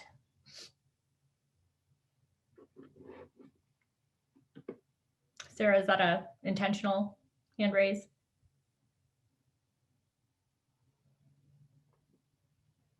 Okay, unless she chimes in, we're gonna say it's a ghost. And so then we'll move on to Carrie, you were next. Carrie Valentine, please.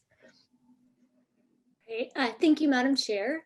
Carrie Valentine, College of Education and Human Services. So Annex 5, 6, and 7 foreground a serious matter as the consequences for ESEIs have the ability to impact promotion, retention, and even performance pay increases for faculty. So I'd like to make a motion to return Annex 5, 6, and 7 to the TACO committee for further consideration. Let me elaborate. At the December 2020 Faculty Senate meeting, the Inclusion and Diversity Committee requested a report from the Office of the Provost to better understand plans to enlarge the evaluative process beyond simply student evaluations of instruction. This was an important request because research continues to show SEIs and student evaluations of instruction are flawed metrics to evaluate teaching. Further, these have been shown to negatively impact minoritized faculty, especially women of color, at a disproportionate rate. While a report was read aloud at the January 2021 meeting, plans to enlarge the teaching evaluation process were not addressed. Instead, we are now being asked to approve a process outlined in Annex 5, 6, and 7, and this is problematic for a few reasons that I'd like to state. One, there's a doubling down of our investment in a flawed metric. Faculty have invested a lot of time documenting teaching practices as advised using a holistic narrative form, but now we're elevating the importance of SEIs again. Two, the timeline to deal with problematic SEIs is truncated, and this process, as stated in Annex 5, 6, and 7, is convoluted. So the complaint workflow only gives instructors 5 days to file a complaint. What if a person does not want to or is unable to read their ESEIs until they start back on contract in the fall? How will the new process be communicated to ensure that there are no intentional harmful consequences? If comments are removed, the entire evaluation should be removed. You cannot have the scores of someone in your ratings where the student leaves inappropriate comments or engages in contra-power tactics. What happens if student conduct says there is a problem, but the ESEI review panel says it's fine? Can a faculty member redact the comment? The third issue is that it hinders our ability to dispute biased SEIs. Instead of being able to counter those evaluations in our digital measures, any effort to discuss our SEI at the end of the year will likely lose credibility because now we will be questioned about not following this process. So we wonder a few things. Why is this not a conversation that faculty can have with their chair? If there's disagreement with the chair, the associate dean, and maybe as a last resort, the provost office. Why a review panel? And the ESEI review panel seems to further center the management of ESEIs through the provost office and away from the purview of faculty senate. And so we wonder, what problem is this solving? And another one related to this is maybe a faculty member doesn't want other faculty to know their comments. Requiring them to go to committee ensures that they must disclose these to a larger group of people versus just their chair. And there may not be trust that people will keep things confidential. Folks would rather have this conversation with their chair and not in front of a committee, where you'd be tasked with justifying the removal of comments. And last, the subjective nature of comments. How do we ensure representation on a committee, especially including faculty of color and women who are disproportionately impacted by SEIs? The committee makeup seems to equate a staff representative from student conduct with one from the Division of DEI. These are not interchangeable positions. There's also no criteria to explain what is appropriate or inappropriate. So why wouldn't it say sexual comments be flagged? Many of these are not subjective. So on a whole, the process goes against what we have been told for the past few years in terms of having a more balanced evaluation process, and makes that much more difficult to get a fair hearing for our teaching practices. And just, I want to end by just saying, you know, in November of 2019, the Inclusion and Diversity Committee started a dialogue to create a faculty evaluation summit working through the Office of Curriculum and Assessment. We consistently called for this faculty evaluation summit. We'd like to revive that call and send this proposal back to committee. Evaluation of teaching needs to be considered within an entire framework for faculty evaluation. So again, just to state my motion, I'd like to make a motion to return Annex 5, 6, and 7 to the TACO committee for further consideration. Thank you. Thanks, Carrie. So I'm going to see if there's Second. a second, and then Yes, I don't think that, does it need a second? it does need a second. Yeah. Okay, second. So see if there's a you're seconding, Pardeep? Yes, yes. Okay, second. Okay, now discussion. So there are a couple of hands up. The first is Stanley Cohen. Stan, would you like to add something? Stan? Yes, I have served in the past on many SCI committees. And yes, this problem has arisen from time to time. And I think it's become more acute with the online evaluations as well. There's a little more anonymity, et cetera, et cetera.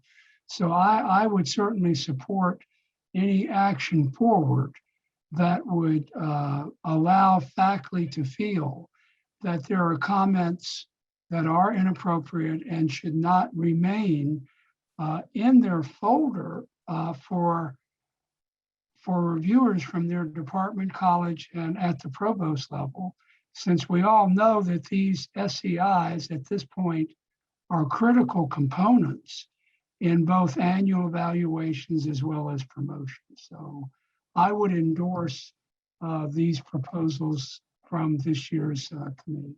Thank you. Thank you.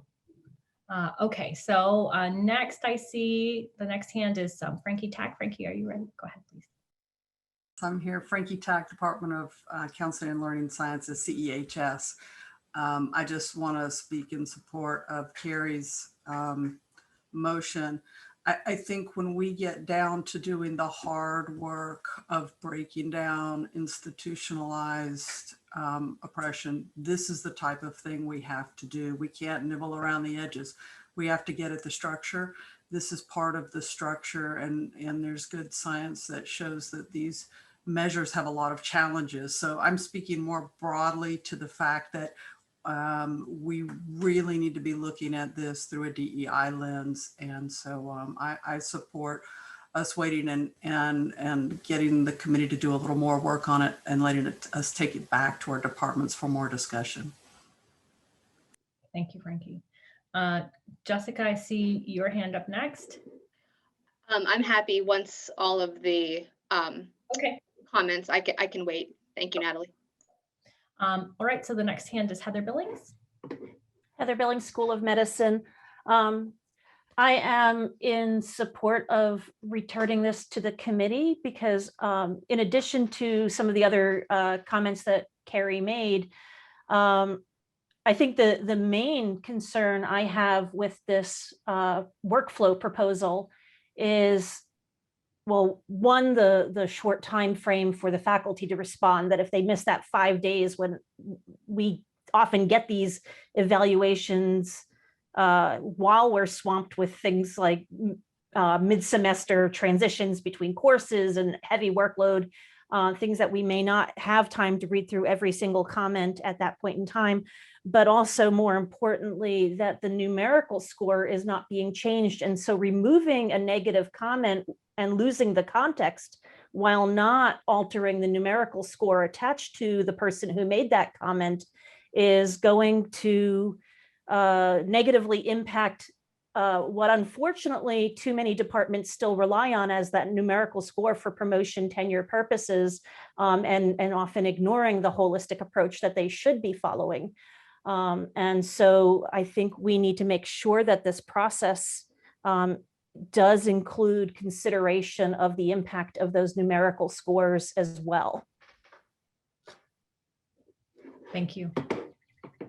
Okay, David Hauser, go ahead, Dave. Sure, I'd like to speak in support of moving this forward, so not returning it to the teaching committee. The teaching committee worked on this a fair amount, which is neither here nor there, but just to note a couple of comments on the sort of general discussion here. Whatever the problems are for the ESEIs, this proposal here at least sort of seeks to patch some of them. So it makes if you want to think of it as a bad system, it makes a bad system at least a little bit better.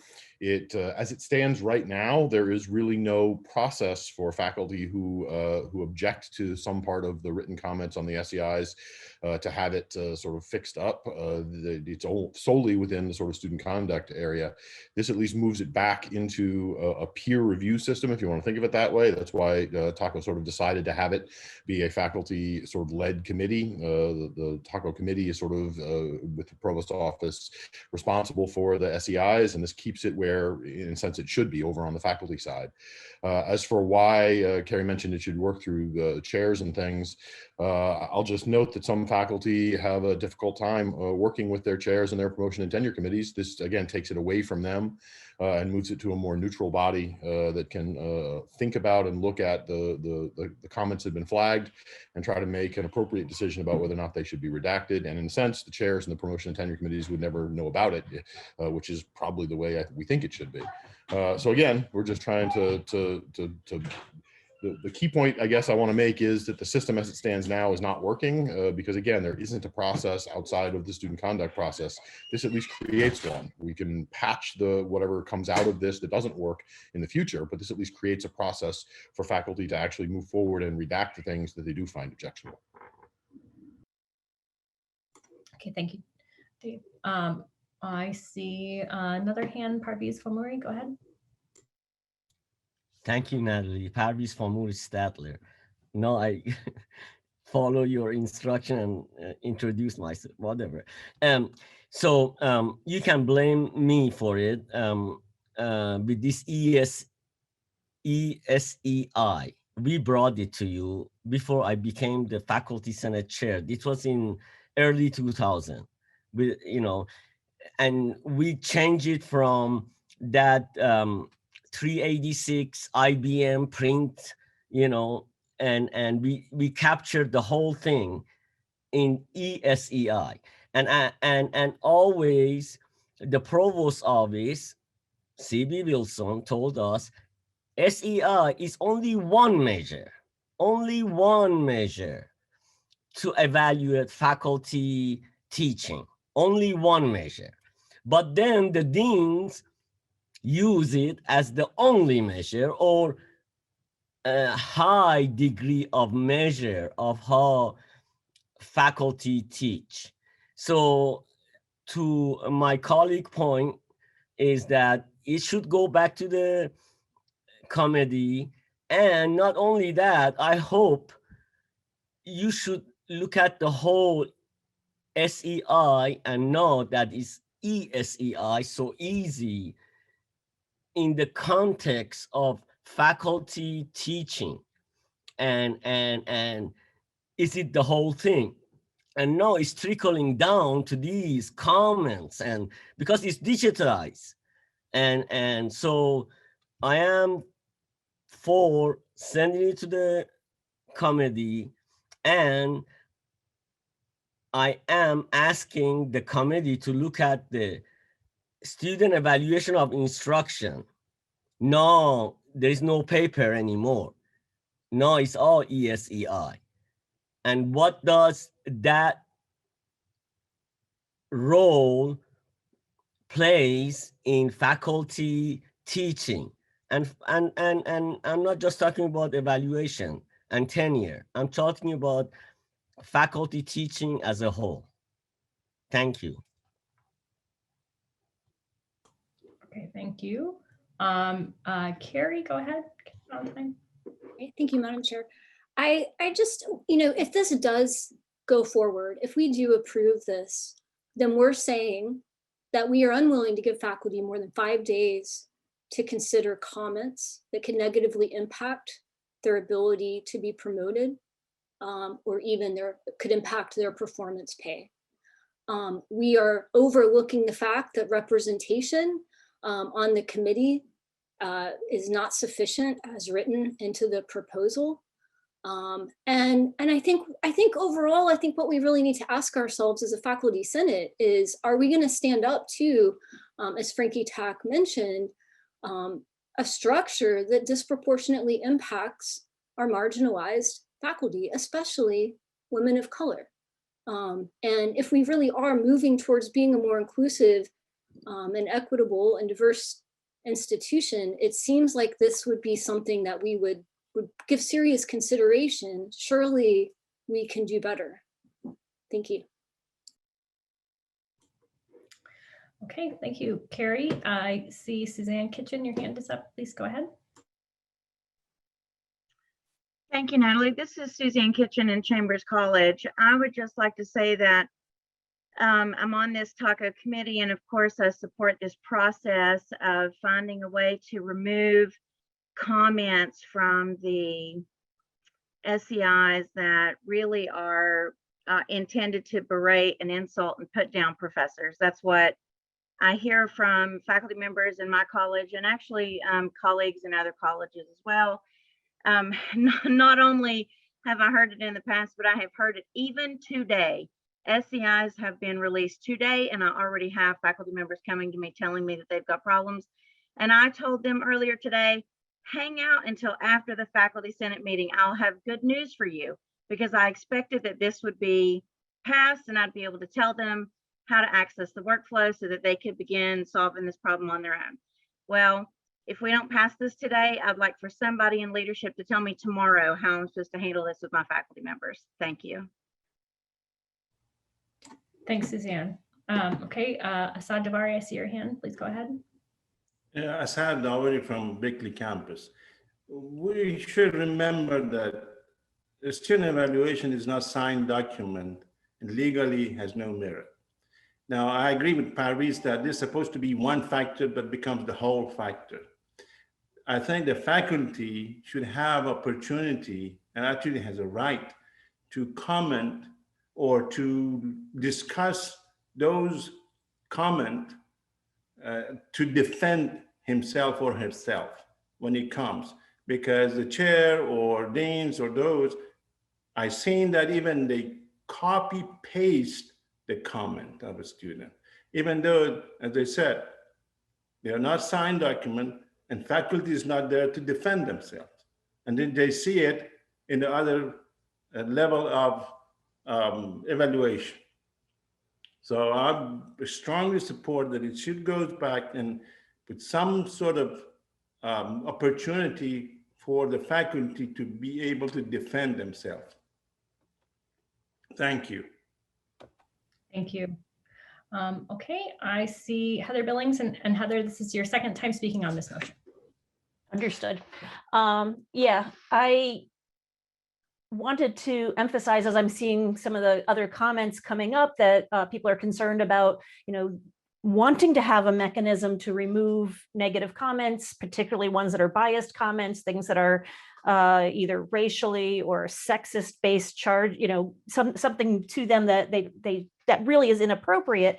And I don't disagree with the need for that. And I haven't disagreed since the time that I served on the TACO committee and helped spearhead getting these SEIs into their current format.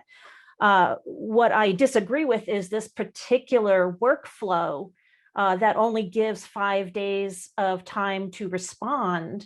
that we need to and does not take into account the impact of the student who has made these inappropriate comments still having their numerical score counted.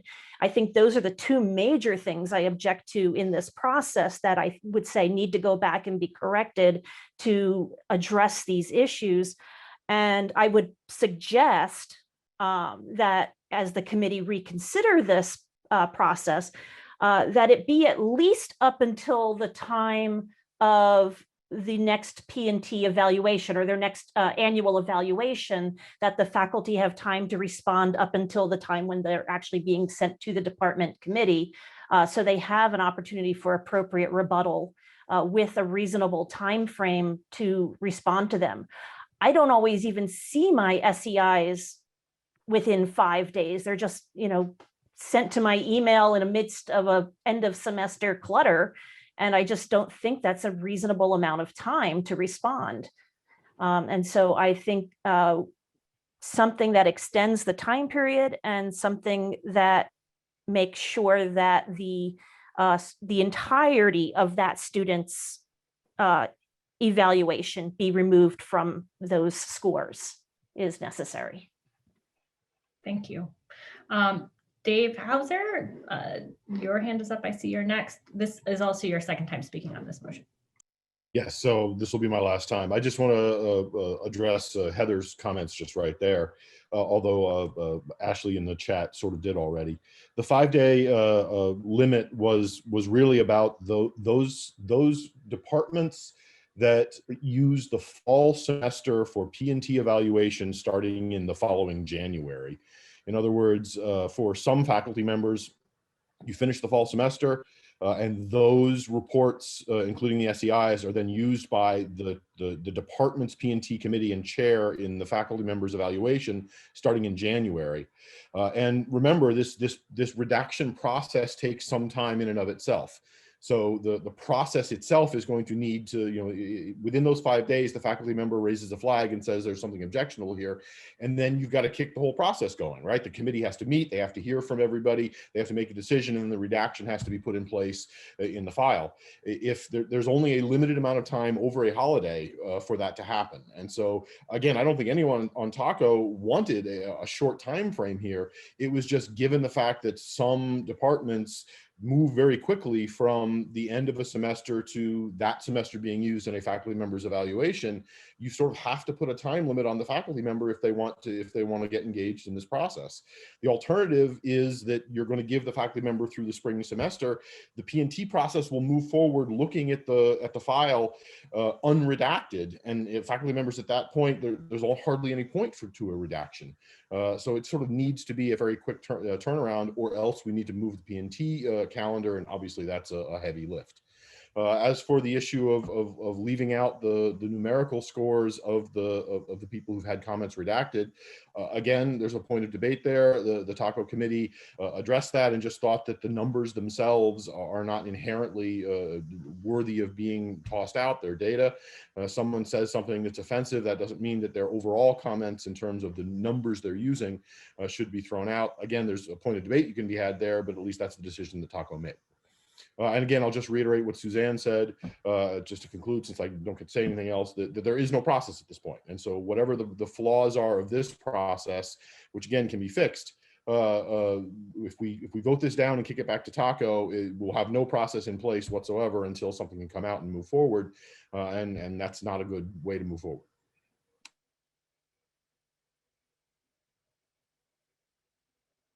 I'm muted. Okay, so I'm gonna take the last two hands and draw your attention to the comments in the chat, and then we'll vote on the motion on the floor. Okay, so Anne-Marie Hibbert, go ahead. Okay, Anne-Marie Hibbert from Chambers College. So I have one quick comment, and it's related to what Susan said, my colleague. I agree with having a process, but I also agree with Heather that the 5 days is really concerning to me. And David, I know you're saying that with like the end of the year, but as somebody who personally gets very stressed out over reading my evaluations, I can tell you, I don't read them until I have to. And so telling me that I would have to read the the spring ones now to complain, what about the emotional stress that that will cause me? I think we also have to think about the human factor, because if you know that, that's going to depress you for another 5-6 days. I mean, I really postpone them until I have to read them. And this is not saying about whether they necessarily will be bad. So I think we have to consider other factors here. I mean, that especially looking at the people who may be affected disproportionately when you consider these things. And I don't think in trying to fix something, we should just do a quick fix and not consider the other ramifications here. I really don't think 5 days is reasonable at all. And I also think the fact that I don't see why if you're removing someone who has made a biased comment, we should still keep the numbers. I don't see how that is fair either.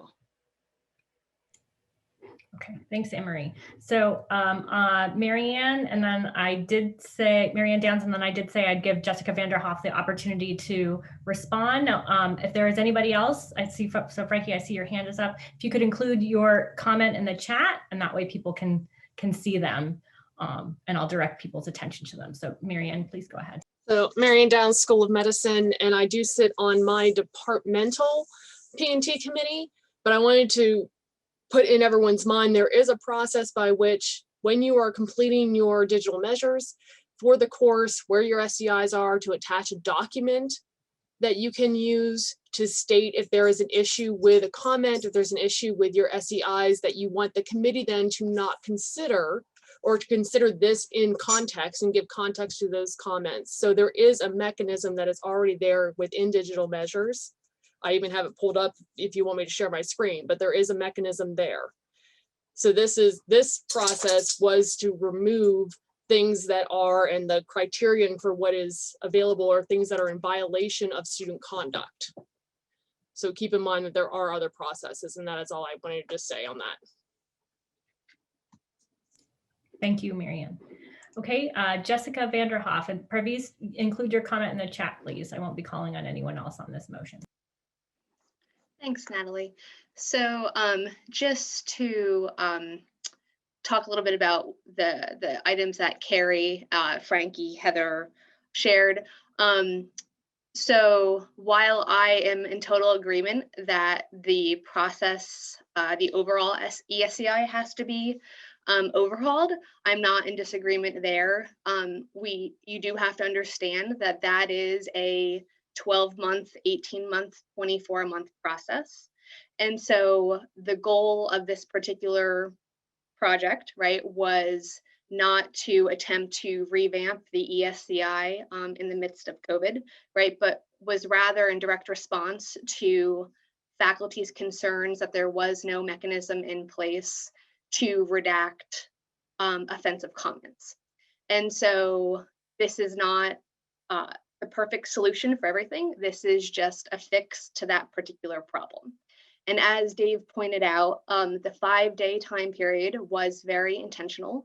So it does go back to kind of the P&T process and that hard deadline that most colleges have with the January 1 P&T review. And so if the faculty member does want the comments redacted before it moves into that review process, as Dave pointed out, we have to expedite it, right? So the 5-day window was in direct response to that, to make sure that we could get those comments out, because like Dave said, it's a lot of administrative work with student conduct reviewing it independently, us coming together and reviewing the content, and then having to work with the digital measures administrator to pull that out, right? All of that takes time. And so the overall turnaround time is not 5 days, it's 5 days for the faculty member, it's 5 days for the committee, and then you have to give or take a day or two for the digital measures folks to get that information out of there. The other thing in response to the 5-day window is that it does adhere to other university policies, particularly the P&T document that if you are opposed to whatever the P&T committee recommends, right, or your dean recommends, you have a 5-day window to submit your rebuttal, right, to something that you don't agree with. So that time frame is kind of a university standard when it comes to other documentation, and not to be, not to sound, crass, but if we were in corporate America, 5 days would be a really long time frame. So I feel like because these are important and because these are unfortunately, part of the review process, you have to review them in 5 days if you think that you want to redact something. So along with some of the other comments with regard to the numeric scores, we discussed this at length. And what we wanted to see was the data. So while anecdotally, we know that offensive qualitative comments probably come with very low Likert scale scores, we wanted to take some time over the first semester and collect some actual data, right? So in my conversations with legal, that was the recommendation, that rather than just pull everything, that again, because this project was in direct response to the qualitative comments, that we pull those rather than pull the entire student opinion, right? So again, I'm not in disagreement that the Madam scores Chair, should I be call the pulled. question. You need to be recognized, don't you? Okay, so I'm going to let Jessica finish, and then Thank you. So sorry. So the scores, again, we very much considered that. It is something that is still in consideration. We just wanted to have some data to back up pulling both the qualitative and the quantitative piece. And then in regards to the membership, the panel membership composition, again, we are totally open to recommendations. We were not trying to equate the representative from DEI with a faculty member of the BIPOC community. Rather, what we were thinking about was the member from from the Office of Student Affairs or the DEI unit. We were thinking that those folks are very much in tune with educational interventions. And so we were hoping that if they were more knowledgeable of what the faculty were experiencing, they could put on better programming and better student interventions to hopefully mitigate kind of some of these problems down the road. So we're not trying to equate that particular member with a member of our faculty. It was more for the student intervention piece. And so we are open again to recommendations for the panel, for the composition of the panel. And with that said, I think that was all of my talking points. And so I guess just to leave it on, if we don't pass this through now, there's not going to be a mechanism in place for the fall semester. And again, a total overhaul of the ESCI, we're looking at, I mean, I shouldn't speak because, but I mean, it's going to be at least 12 months, 18 months, 24 months out. So what do we do in the meantime? What is the mechanism for our faculty in the meantime? Madam Chair, a question has been called. I understand, and I had said earlier that after Jessica spoke, that I would take a vote on the motion. So that is what I'm going to do. Okay, so the motion on the floor is to move annexes 5, 6, and 7 to TACO for further consideration. All those in favor, please raise your hand.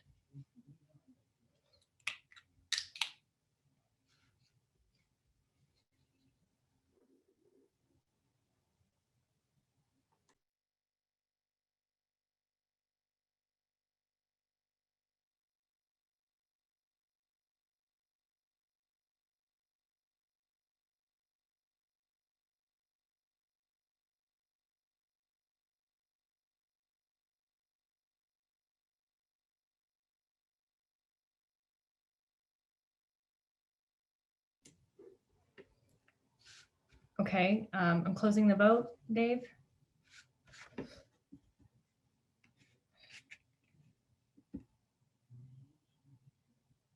Did you step away for a second? You might have. So the yes votes stand at 35. I see that one person took their hand down. Oh, thanks, Ashley. Do you want to, could you do that for me while Dave is off attending others? I would appreciate it. Thank you. Okay, so yes votes 35. Please, could you lower hands, Julie? Okay, all those opposed, please raise your hand.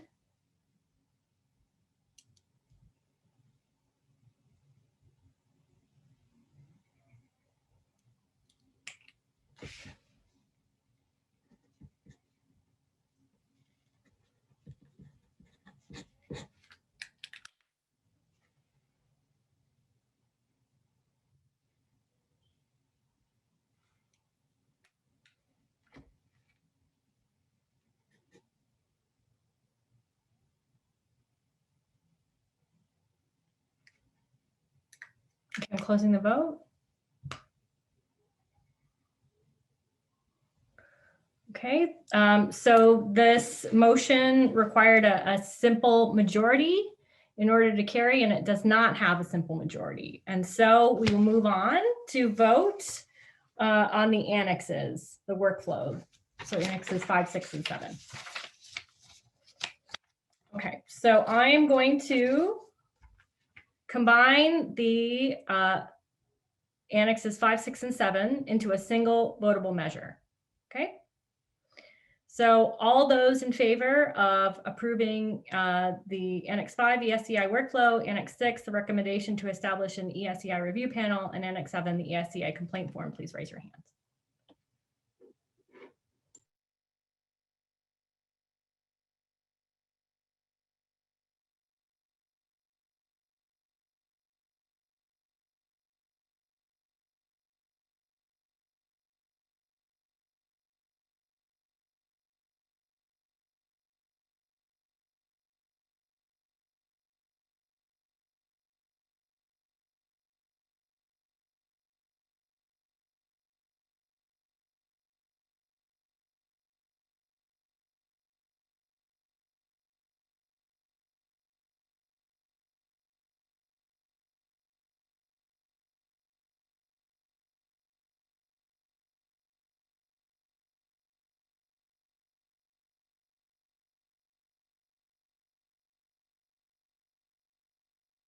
I was talking and nobody could hear me. Is that what you were going to say, Dave? Yes. Okay. So I saw, sorry, I had said close the vote, and then nobody heard me because my mic was on, or my mic was off. So so I saw 65 when I closed the vote. Was that right? Were there any more? Did I miss anybody? Ashley or Dave? If you're, am I good? Okay. Julie, can you lower hands for me, please? Okay. All those opposed, please raise your hand.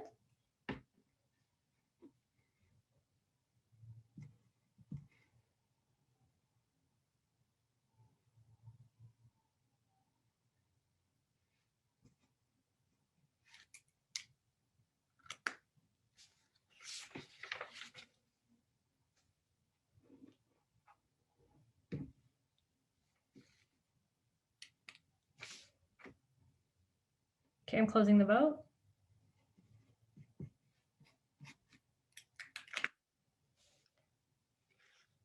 Thank you. So no votes are 11.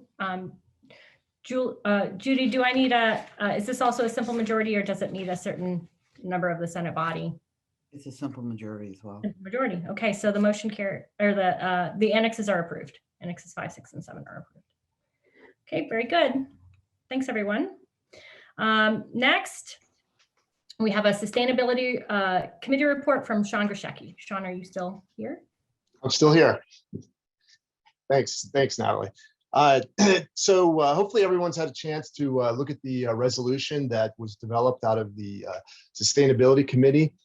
We had put together this very similar resolution last year under Amy Hessel's leadership, and we're hoping to bring it to to send it about this time last year, but something got in our way. And so we've put it on the back burner for a little bit, obviously, and did a little reshaping. We've gone through a survey of the faculty, staff, and students at WVU, and also have put a few changes in the a resolution based on some of those responses.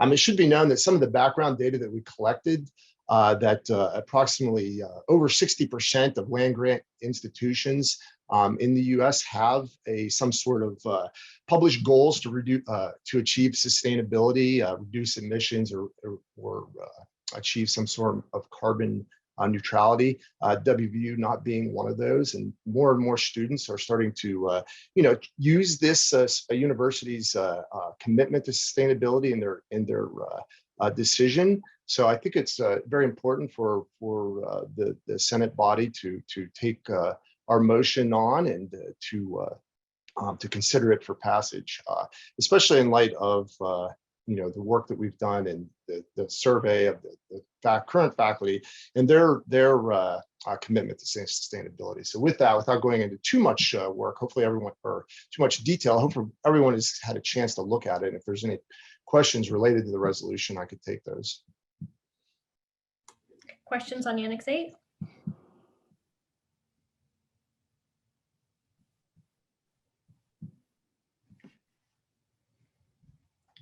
Okay, all those in favor of approving Annex 8, please raise your hand.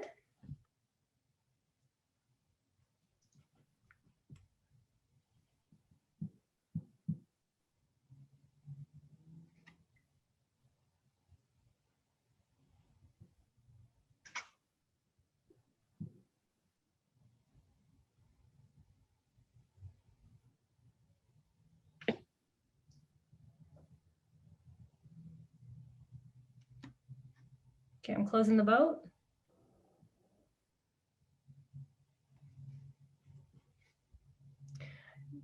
Julie, can you lower hands, please? So yes votes are 66. Thank you. One more residual hand raise. Thanks. Any opposed? Please raise your hand.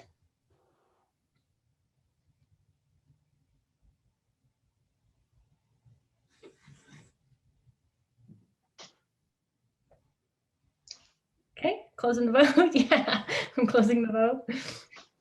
All right, the motion carried, or that annex is approved. So great, thank you very much. Thank you. Okay, so next on our agenda is a report from faculty representative to state government, Roy Nutter. Roy Nutter, Statler College, and your ACF rep. Two things. ACF has been discussing how to recruit more international students to West Virginia. If you're interested in participating in that, send me an email and I will get you connected with that. It's mostly being led by Marshall with a lot of support from the smaller schools. Second item, if you've not been paying attention, the Charleston Gazette ran an article on Bridge Valley Community Technical College last Saturday, I think. And it's probably the one that's getting the most discussion about what's going on in West Virginia. It seems that the governor replaced a sizable number of their board of governors. The president and administration seem to be in trouble with the faculty. There's a lot happening down there that's hopefully going to be cleaned up, but that's what's happening in West Virginia. My report, Natalie. Thank you. Are there questions for Roy?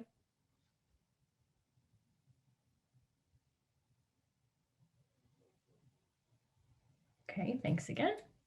Next is a Board of Governors report from Stan Heilemann. Yeah, I won't take long. So we received a lot of updates, much like what you all have heard today from President Gee and Provost Reed. And we took a tour of a few buildings that are under construction. Hodges Hall, the new Reynolds building, as well as the renovations at the Pushkar Center. And those are under time and under budget and are really impressive. So if you get a chance, I'd suggest you look at them. We talked about a lot of things, diversity, mental health, much of the things that President Gee covered. And June 25th will be our next meeting. And I would add to the applause earlier, I know Natalie didn't sign up to do the whole COVID thing for the last year, but you know, I've worked quite a bit with her over the last year, and she's been nothing short of amazing. So thank you, Natalie, for all your efforts. And that concludes my report. That was very kind of you. Are there questions for Stan?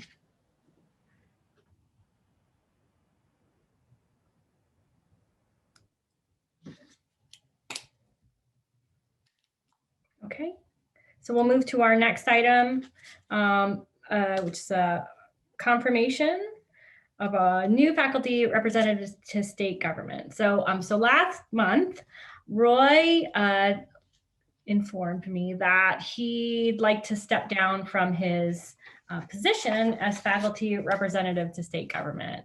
And at Senate Exec, I think Roy said he'd been, since 2006, he'd been a long time. He's been a representative for a very long time, certainly for as long as I've been involved in Senate, but even longer than that. So he's served as state government rep and served well, and has been an asset to us. And I am deeply, deeply appreciative of your service. And I think we can all take a moment to thank Roy too. Thank you, thank you.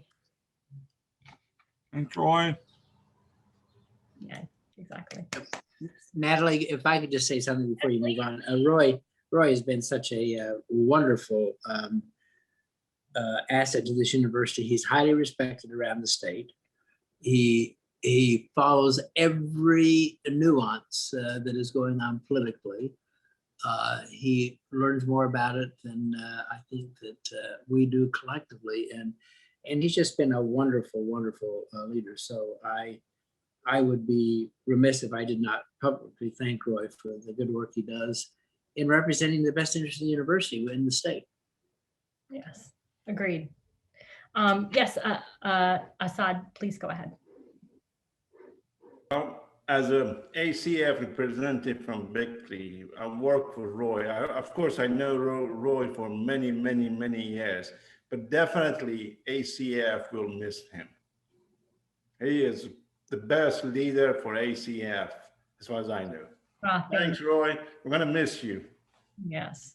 So, so in his stead, I've asked Eloise Elliott to serve, and she has graciously accepted. Her statement of interest is attached as an annex in your agenda. I hope you've had the opportunity to review it. And as you can see, she brings a wealth of experience to the role, or to her new role, and I believe she'll be an excellent representative. She also has Roy's stamp of approval. So, while the role of faculty representative to state government is appointed, it requires Senate confirmation. So are there any questions or comments regarding the confirmation? I'd like to give Eloise my attaboy speech. I think she will do really well. Great. Thanks, Roy. Sounds like I have a hard act to follow, that's for sure. Okay, did I see another hand? I thought I might have, but no, I do not. Okay. So I see no other questions. So all those in favor of confirming Eloise Elliott to the seat of faculty representative to state government, please raise your hands.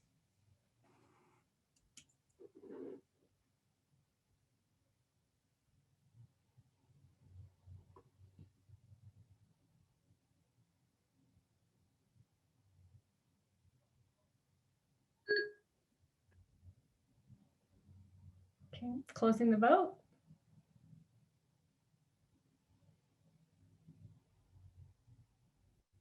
Okay, Julie, can you lower hands, please? Any opposed?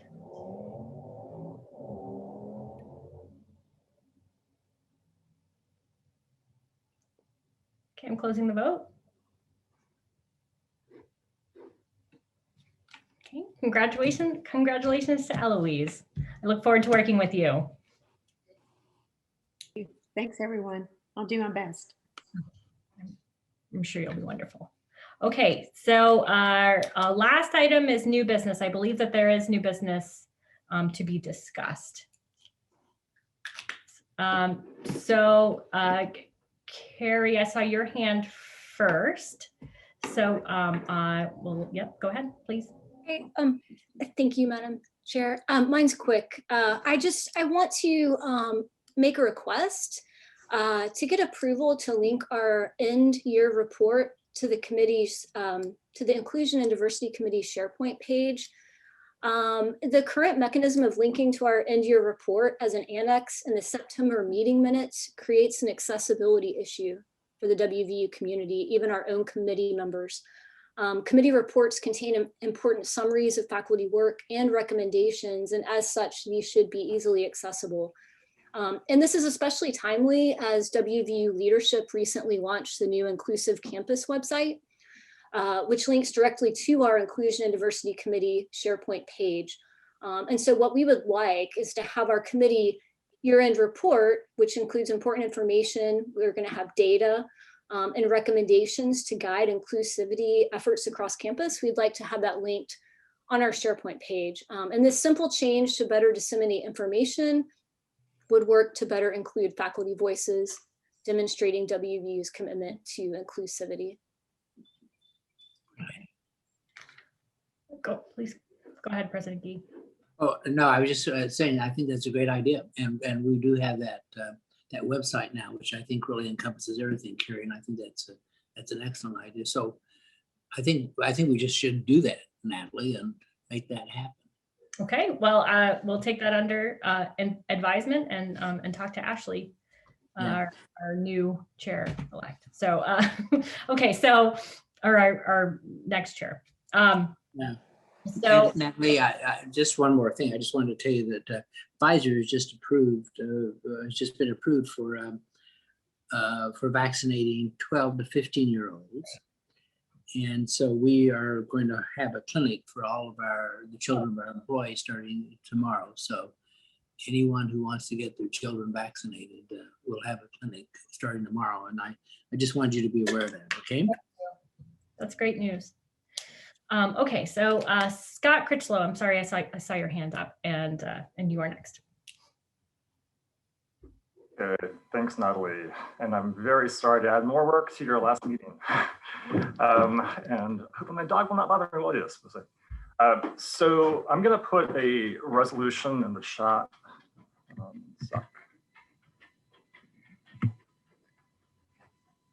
And basically, this came to be after I talked to a number of members of the faculty. Some of them were senators, some of them are not.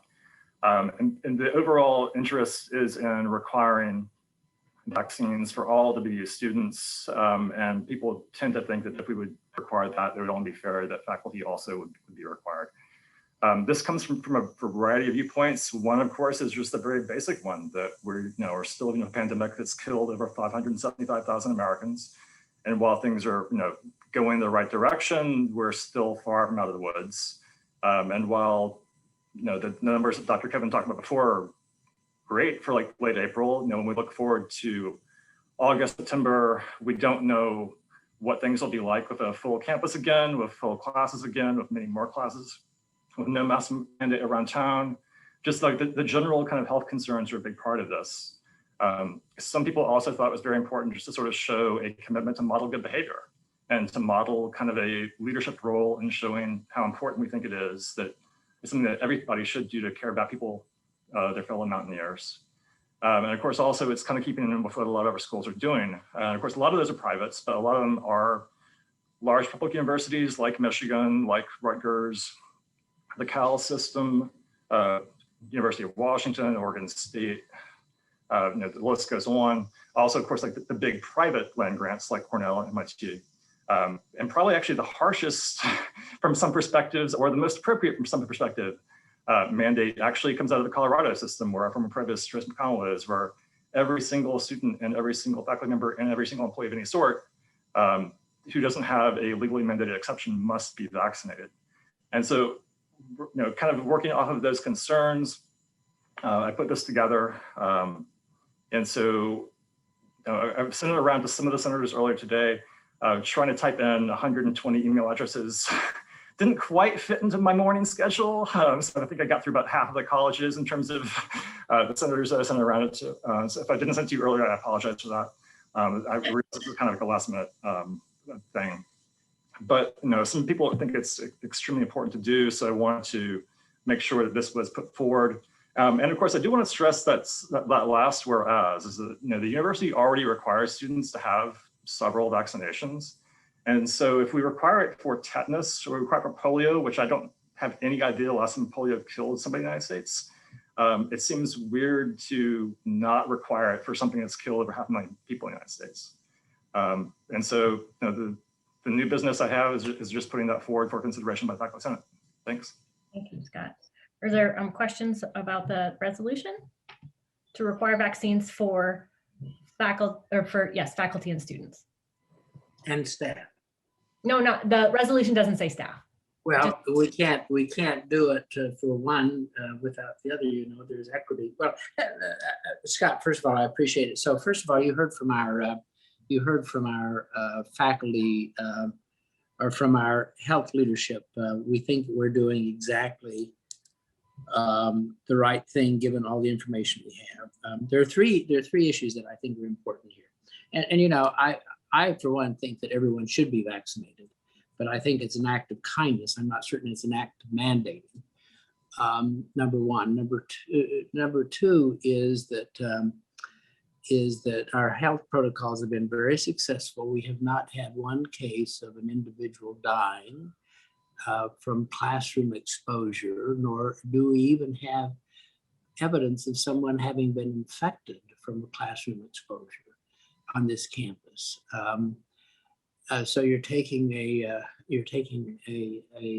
cannon to a problem. The second issue is to mandate something. I've always felt that mandating something is a slippery slope. Let me just say that there are 6,000 universities in this country. About 5% have mandated. Almost all of them, except for a few of the big publics that are in blue states, by the way. And I hate to say that, but they're in blue states who have mandated that. But in the red states, as I just said, in Texas, they tried to mandate something and the governor mandated back. And that is exactly what could happen here, is that once you start mandating, then we can have all sorts of mandates, and we have no, which are health related too. I mean, you can say, well, this is a pandemic. Well, mandating that we all, mandate that we all take drug tests every year, mandating all sorts of things which have health related consequences. And the third thing is that all the evidence is very clear that this adversely as a mandate impacts poor students, Black and brown students, adversely, families and others who simply either do not have access or do not believe that they want to do this. And there is great evidence that this has a significant discriminatory effect. And remember, we are in Appalachia.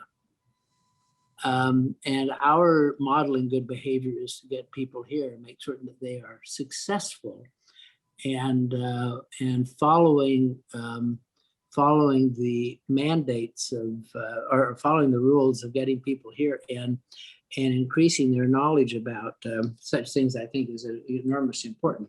Saying all of that, this ultimately is going to be left to state government and to our Board of Governors, but I believe that mandating something in this instance is not in the best interest, particularly of our students and particularly of our students who come from West Virginia, who have grave issues about this. So I just want to be on the record in that regard. Thank you. Okay, Carrie Valentine, I see you're next.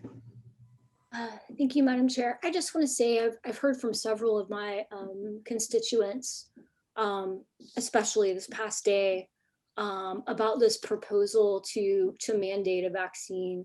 And there's much support for us to do this. And it goes with Scott's argument about, we already have existing mandates for vaccinations, such as polio, MMR. So why wouldn't we have a mandate for this? This is, and I agree with President Gee, it is a political issue. That's unfortunate, but that doesn't mean that we then leave ourselves open to a less safe and learning environment. So we did do a faculty survey, as you know. The faculty survey was divided about half and half in terms of those who supported vaccination and those who didn't support mandatory. That was about 1,000 faculty, number one. Number two is the fact that both our students and our staff are vigorously in support of the university's protocols. As a university, we need to listen to all of our constituents, and even our faculty are divided on this issue. So I think that we need to be very careful about two things: one, mandating, and secondly of all, I just say it again, I think that it is an act of kindness. We need to do everything we possibly can. We have incentives. All of the evidence is from all of these. From all of the protocols is that incentives work, mandates don't. And by the way, what are we going to do if a faculty member doesn't get mandated? We're going to put them in jail. I have no idea what we're going to do. I mean, this is a social statement, but I'm not going to come and drag someone out of their office and say I'm sorry, and I'm going to give them a jab, and neither are you. So I think that we need to be very careful about what we start mandating, because mandates can become exploratory on other issues. It's just my point. Thank you, President Gee. And Rose Casey, I see your hands up. Go ahead, you're next. Hi, thank you.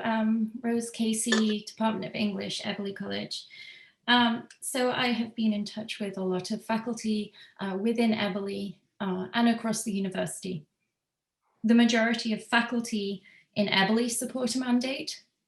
My sense from speaking with people elsewhere, including in Davis, including in education, and in other colleges as well, is that actually there is substantial support for a mandate. Substantial support enough that it warrants Faculty Senate to have this discussion and to have this vote. I do agree that it's important that voices are heard. And that is precisely why I support us having this conversation now and us voting on this issue. I also personally, but also based on listening to constituents, think that there is a strong case for a mandate. As Scott points out, mandating vaccines for students already exists. Mandating vaccines for employees is already practiced at WVU Medicine. So the flu vaccine is required every year. I would really like Faculty Senate to be heard on this issue. This seems really important. And then finally, I would say, as someone whose research and teaching and service is fundamentally involved and invested in questions of equity, DEI, racial injustice, and gender equity, I am a little surprised by the claim that a mandate is discriminatory. I absolutely see that it's political, but I am surprised from my professional position and the research that I undertake that to hear that a mandate is understood as discriminatory. And if that is the case, I would very much like to see research on that point. Thank you. Thank you, Rose. Okay, I see one more hand up, Parviz Formuri, please. Go ahead. Thank you very much. And so, it goes back to my question with Jeff Coben, and we just need to know how many percentage of people in our classes are vaccinated. And as people have said, we are in the red state, and I'm not going to use that as an excuse, but you have to put the whole picture together, and we need to go about it prudently. This is something new. I tell my kids, I saw information age. I never saw a pandemic, so I am seeing it now. So keep the whole picture in perspective. Mandating in a red state, it's, well, anyway. So my point was what I said. I think it's all right to know what percentage of kids in our classes are vaccinated. And he told me about FERPA. No, this is not, I don't want to know which student had vaccinated. I don't care. I just want to know when I go to that class, what percentage are vaccinated. And so I'm against this, this mandating in a red state. I am against it. And I'm sorry for being too emotional about this, because, this is our university. We're doing very well, and we should continue to do very well. Thank you. Okay, so I knew my final act would be, one of my final acts would be screwing up Robert's rules. I did not ask if there was a second to the motion before I called for questions or comments. So I seconded. Thank you. All right, so there is a second. All right, so now we can move to Shine Tu for your comment, please. Right. Deshaun Tu from the law school. I just wanted to add one small wrinkle to this discussion, which is right now, I think all of the vaccines are approved only under emergency use, which makes this mandate kind of discussion, I think, a little bit maybe premature, in that a lot of the other vaccines that are approved through the normal FDA process. And that's why a lot of other state agencies, the government can really mandate these vaccines. I know that Pfizer has submitted for full approval and not just emergency approval as of today or yesterday. So maybe this discussion should be tabled until it's under full approval versus emergency approval. Okay, so Judy, how do I handle this? Should I ask Sean if he's making a motion to table? No, is he making a motion? Yeah, so I can. I'm not making any motion. I'm just making a comment. No, yeah, he's making a comment. He's not making a motion. Probably think about. I asked Judy, my parliamentarian, but I appreciate your input. Okay, one more hand. Thank you, Shine. Diana Davis, please go ahead. Diana Davis, School of Medicine, Occupational Therapy. I do move to table this resolution. I did not get a heads up on it. I have not had a chance to talk to my constituents, and I have significant concerns regarding mandating something that is under emergency use versus normal approval methods. So I am motioning to table this resolution until we've had time to explore it further. Now I second it. Okay, there is a second. Okay, so then I take a vote. All those in favor of tabling the motion so that it can be under further review, please raise your hands.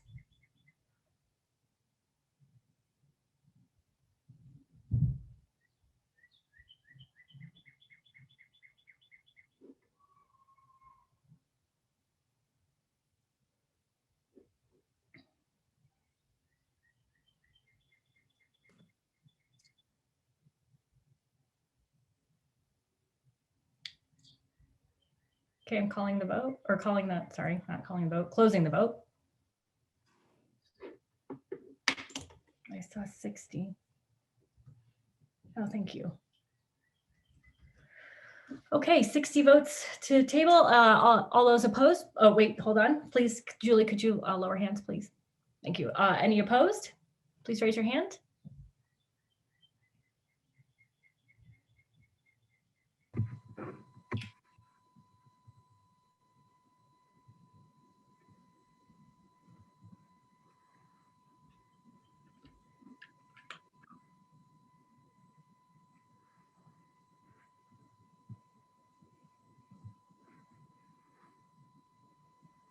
Okay, I'm closing the vote.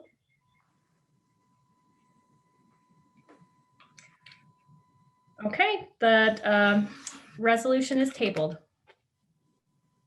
Is there any additional new business?